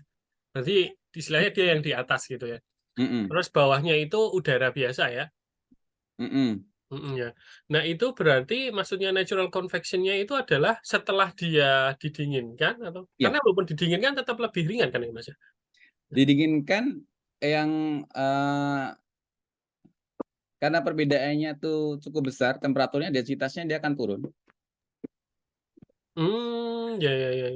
Maka Oh berarti di sini emang diffusion-nya banyak ada diffusion ya? diffusinya di sini lebih ke turbulent diffusion, Mas. Jadi lebih ke turbulensinya yang berpengaruh, bukan molecular gitu. diffusion. Jadi yang paling berpengaruh itu karena turbulensinya ini kan bisa dilihat nih. Jadi didorong sama ada turbulensi di dalam heliumnya. Kalau di sini kan di dalam heliumnya ya, kita lihat ya. Kalau yang di sini turbulensinya terjadi di udaranya. Perbedaannya di situ. Oh, Kan walaupun di situ tidak ada airflow ya, di situ ya, nggak diinjeksi. Oh enggak Ya? Jadi ini tertutup ya. Bejananya tertutup, jadi memang murni natural convection. I see. Nah, Okay. perbedaan densitas terutama di dinding kan, karena didinginkan kan lebih itu ya, dia akan lebih berat ya densitasnya. I see. Berarti Ketika natural convection dari si heliumnya itu sendiri ya, layer helium. Ya, jadi dia lebih berat, dia akan turun kan di dindingnya. Nah, dia akan memicu convection dia. Ini turun, yang warna biru ini kan dia ke bawah, jadi kan turun dia. Yang warna merah ke atas. Ini yang warna biru-biru itu turun nih. Jadi udaranya juga ini turun karena ini kan ini di sini ya. Jadi ini kan lebih panas awalnya, ini sama semua temperaturnya Mas, sekitar berapa ya? 140 ya. Jadi didinginkan, terus dia akan ke bawah, terus dia akan ke bawah, terus mix ke atas lagi. Jadi kalau muter-muter gitu. Jadi kayak semacam vortex gitu Mas. I see Mas. Oke. Menarik sekali Mas. Jadi terutama berarti ini ya, apa maksudnya tidak sesuai dengan common sense kita itu. Itu kan ketika didinginkan lebih lebar ternyata malah heliumnya akumulasi di atas ya. Ya, ternyata gitu. Oh. Malah nyampurnya itu dari bawah ke atas, ke dorongnya. Kalau ini malah dorongnya ke bawah, gitu. Oh iya iya. Ternyata gitu, malah di luar common sense. Common sense kan, oh lebih lebar, lebih bagus dong. Ternyata enggak. Ternyata malah tetap aja tinggi di atas. Oke Mas. Makasih banyak. Ya, sama-sama Mas Anin. Oke, Pak, masih ada pertanyaan lagi, apa namanya, mungkin dari audiens gitu. Oke, Mas Ade. Halo Mas Ari, Ya, saya nggak terlalu familiar sama nuklir reaktor, cuman sempat dulu ikutan ICON, Oh, itu tapi ya. tema saya Nuklir. nggak ada kaitannya sama nuklir reaktor. Saya tertarik sama ini Mas tadi yang bahas CFD-nya pakai open foam. Kalau boleh tahu apa namanya modelnya Mas Ari ini pakai apa? Base-nya nih single fluid model atau pakai two fluid model atau solvernya pakai yang apa Mas? Kalau tadi kan turbulence ya pakai large eddy turbulence modelnya ya. Cuman governing equation-nya tuh based on-nya tuh pakai one fluid model atau two fluid model Mas? One fluid model pertama, mau jawab yang pertama itu one fluid model, terus ada 2 simulasi. Yang pertama ini runs ya, runs model ya, jadi average ya, average model. Terus yang buoyant jet baru yang LES, yang large eddy. Oh. Ini perbandingan antara eksperimen ya. Ini yang titik-titik ini eksperimen, terus yang garis-garis ini simulasi. Berarti kalau saya nggak salah nangkap di dalam si reaktornya itu cuman mengvalidasi bagaimana si reaktornya akan akan fenomenanya akan seperti apa, seperti itu Mas. Iya. Tidak ada substance lain yang diinjekkan ke dalam helium itu sendiri.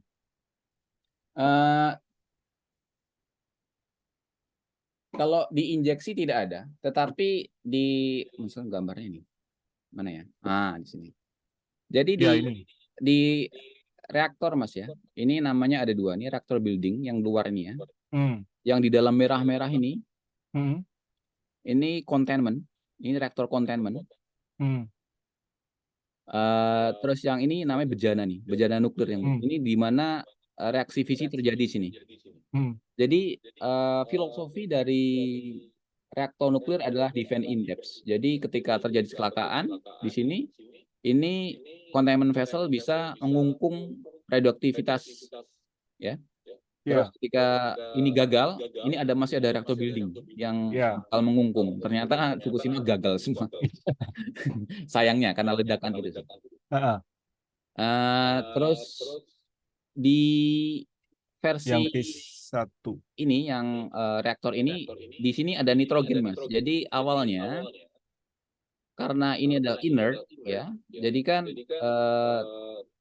kemungkinan terjadi terbakarnya gas itu kan kecil.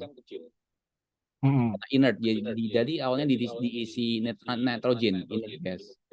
Tetapi di luar dugaan ternyata dia bocor Mas, bocor keluar dari yang warna merah ini namanya containment vessel. Nah bocornya itu dari ini kemungkinannya dari top head flange. Jadi kayak bisa lihat video saya Mas? Bisa. Jadi bisa lihat gambarnya. Oh iya bisa ditutup kayak gini Mas, ya kan? Oke. Nah kan ada ulunnya karetnya ya, ada karet, ada ringnya. Nah ini karena terlalu panas gagal dia Mas. Gagal dan mengakibatkan kebocoran. Dan ini bagaimana ada penelitian di grup lain itu meneliti bagaimana kebocoran di sel ini bisa dicegah biar nggak gagal dan hidrogen kelepas. Ternyata yang terjadi di Fukushima ini gagal dan hidrogennya kelepas keluar ini ke sini. Mengalir ke sini, akhirnya mengalir ke atas. Terus saya mau perlihatkan, bisa lihat share screen saya sekarang yang unit 1, unit 3. Nah, ini perbedaannya Mas. Ini ada reaktornya ada unit 1, 2, 3. Ini ada 2 perbedaan ledakan. Di unit 1 ledakannya itu menyamping Mas, gitu. Unit 3 yang saya teliti sekarang ini ledakannya ke atas. Ini paling parah nih. Ledakannya ledakan bom nih, ledakan bom nuklir Ya, nih. Bom nuklir, ya. sorry. Bom hidrogen. Sorry, Oke. bom itu juga salah juga sih. Kalau bom itu kan jangan. Ledakan hidrogen. Jadi kalau di Sapiro diagram itu ada yang burning point, ada burning line, sama ledakan line. Nah, ini udah masuk ke ledakan line. Tadi saya mau koreksi, nggak ada ledakan hidrogen, nggak ada bom nuklir, nggak ada Bom. bom hidrogen, nggak ada. Salah bahasa.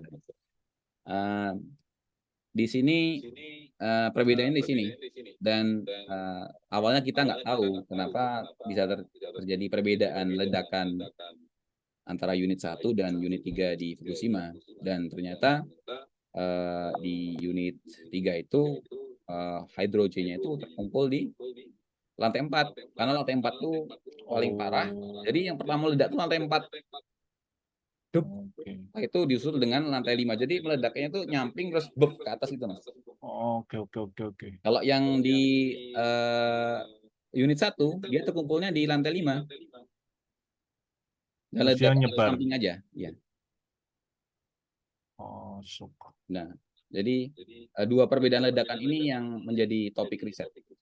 Kenapa bisa terjadi, dan jawabannya sudah ketemu bahwa ada perbedaan konsentrasi di setiap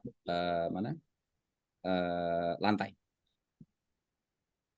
I see. Berarti tetap yang di dalam si bejana itu yang dia dimodelkan di CFD single fluid modelnya pakai yang helium aja ya, Mas, berarti ya.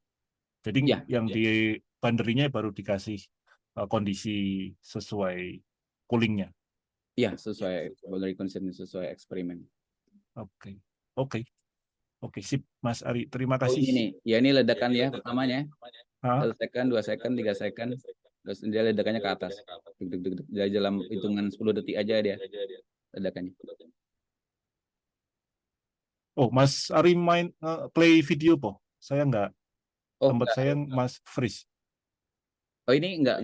Oh, beda ya, enggak ke-share ya. Oke. Oh, dia nulain ya. I see.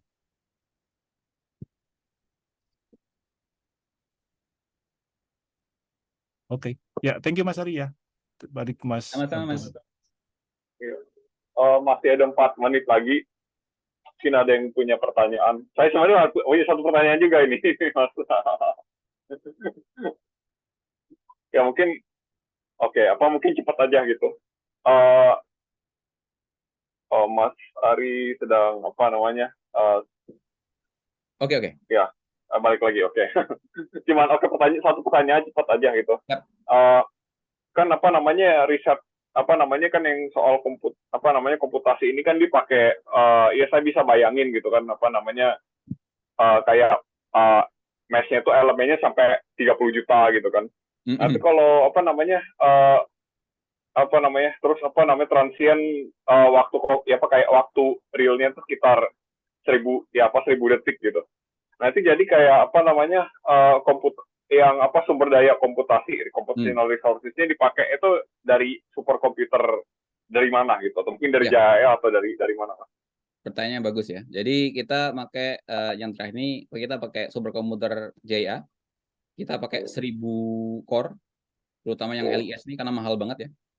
Mahal dalam artian komputasinya mahal. Ini 30 miliar, kita pakai 1000 core, pakai komputasinya JA.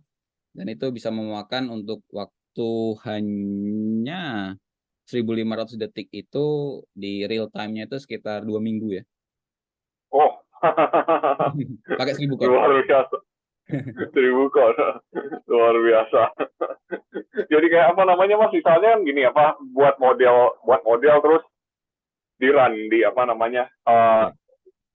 di run di superkomputernya. Jadi kayak selama misalnya saya penasaran aja gitu ya, mungkin selama misalnya 1 minggu 2 minggu, mungkin ada aktivitas lainnya ngapain aja Mas gitu, mungkin bisa dijelasin dikit nih. Aktivitas lainnya biasanya sih ngoprek-ngoprek codingnya ya, kita ngembangin code-nya, jadi modelnya, terutama saya lagi ngerjain di model kondensasinya. Jadi code-nya kita rubah gitu ya, karena ini kan open source ya, open form nya, jadi kan harus sesuai dengan kebutuhan ya. Jadi kita bisa merubah sesuai kebutuhan, kita mau model apa. Kalau model dari open form nggak ada, kita harus ngembangin sendiri, dan kita kembangin sendiri. Misal kondensasinya lagi kembangin, sesuai dengan eksperimen yang kita jalanin, kita pakai ngembangin model apa, baru kita terapkan dan nanti di running gitu. Kalau udah simple model udah ketemu, baru udah bagus gitu ya, baru kita run di superkomputer yang kita udah confidence nih. Kita kan nggak mau membesarkan dua minggu Iya, dengan hasil yang nggak bagus. Jadi kita harus punya confidence dulu sebelum nge-run ke superkomputer. iya. Ya. Iya, Biasanya iya, itu sih, iya, sebelum iya, nge-run ke situ kita ngoprek-ngoprek iya, iya, akurasinya. Ya. iya, iya. Menarik sih, terima kasih. Kayaknya udah pas apa sekitar apa jam 5 sore JST kali ya, apa namanya udah ini. Oh ya, mungkin kita bisa tutup aja gitu sekarang. Ya mungkin kalau masih ada pertanyaan ya, kalau misal sudah gabung di grup ya bisa langsung mungkin japri atau ya nanya di grup WA, atau mungkin bisa langsung apa namanya kontak Mas An sama Mas Ari lewat lewat entah mungkin lewat email atau mungkin cara japri yang lain gitu. Ya apa namanya, terima kasih banyak Mas udah berbagi, berbagi ilmu, sudah sharing ya sharing ya mungkin pengetahuan baru juga, mungkin diskusi ya diskusi yang yang relevan sini juga gitu. Ya mungkin acara kayak ini event ya, mungkin kalau untuk rekan-rekan yang baru pertama kali bergabung gitu ya, event ini ada tiap bulan gitu. Jadi ya mungkin bisa tunggu aja infonya gitu. Kita nanti kami bakal bisa komunikasikan gitu. Ya terima kasih banyak sudah mau meluangkan waktu untuk berdiskusi juga. Ya saya harap juga nggak stop di sini aja, tapi ya mungkin bisa diskusi bisa dilanjutkan di luar forum juga ya. Ya terima kasih banyak, selamat melanjutkan aktivitas, entah itu istirahat atau mungkin ada yang lembur juga gitu ya. Ya stay safe aja ya. Terima kasih banyak ya. Thank you Mas Antoni, thank you Mas Ari, Yo, thank you semua. sama-sama. Ya. Yo, stay safe. Ya,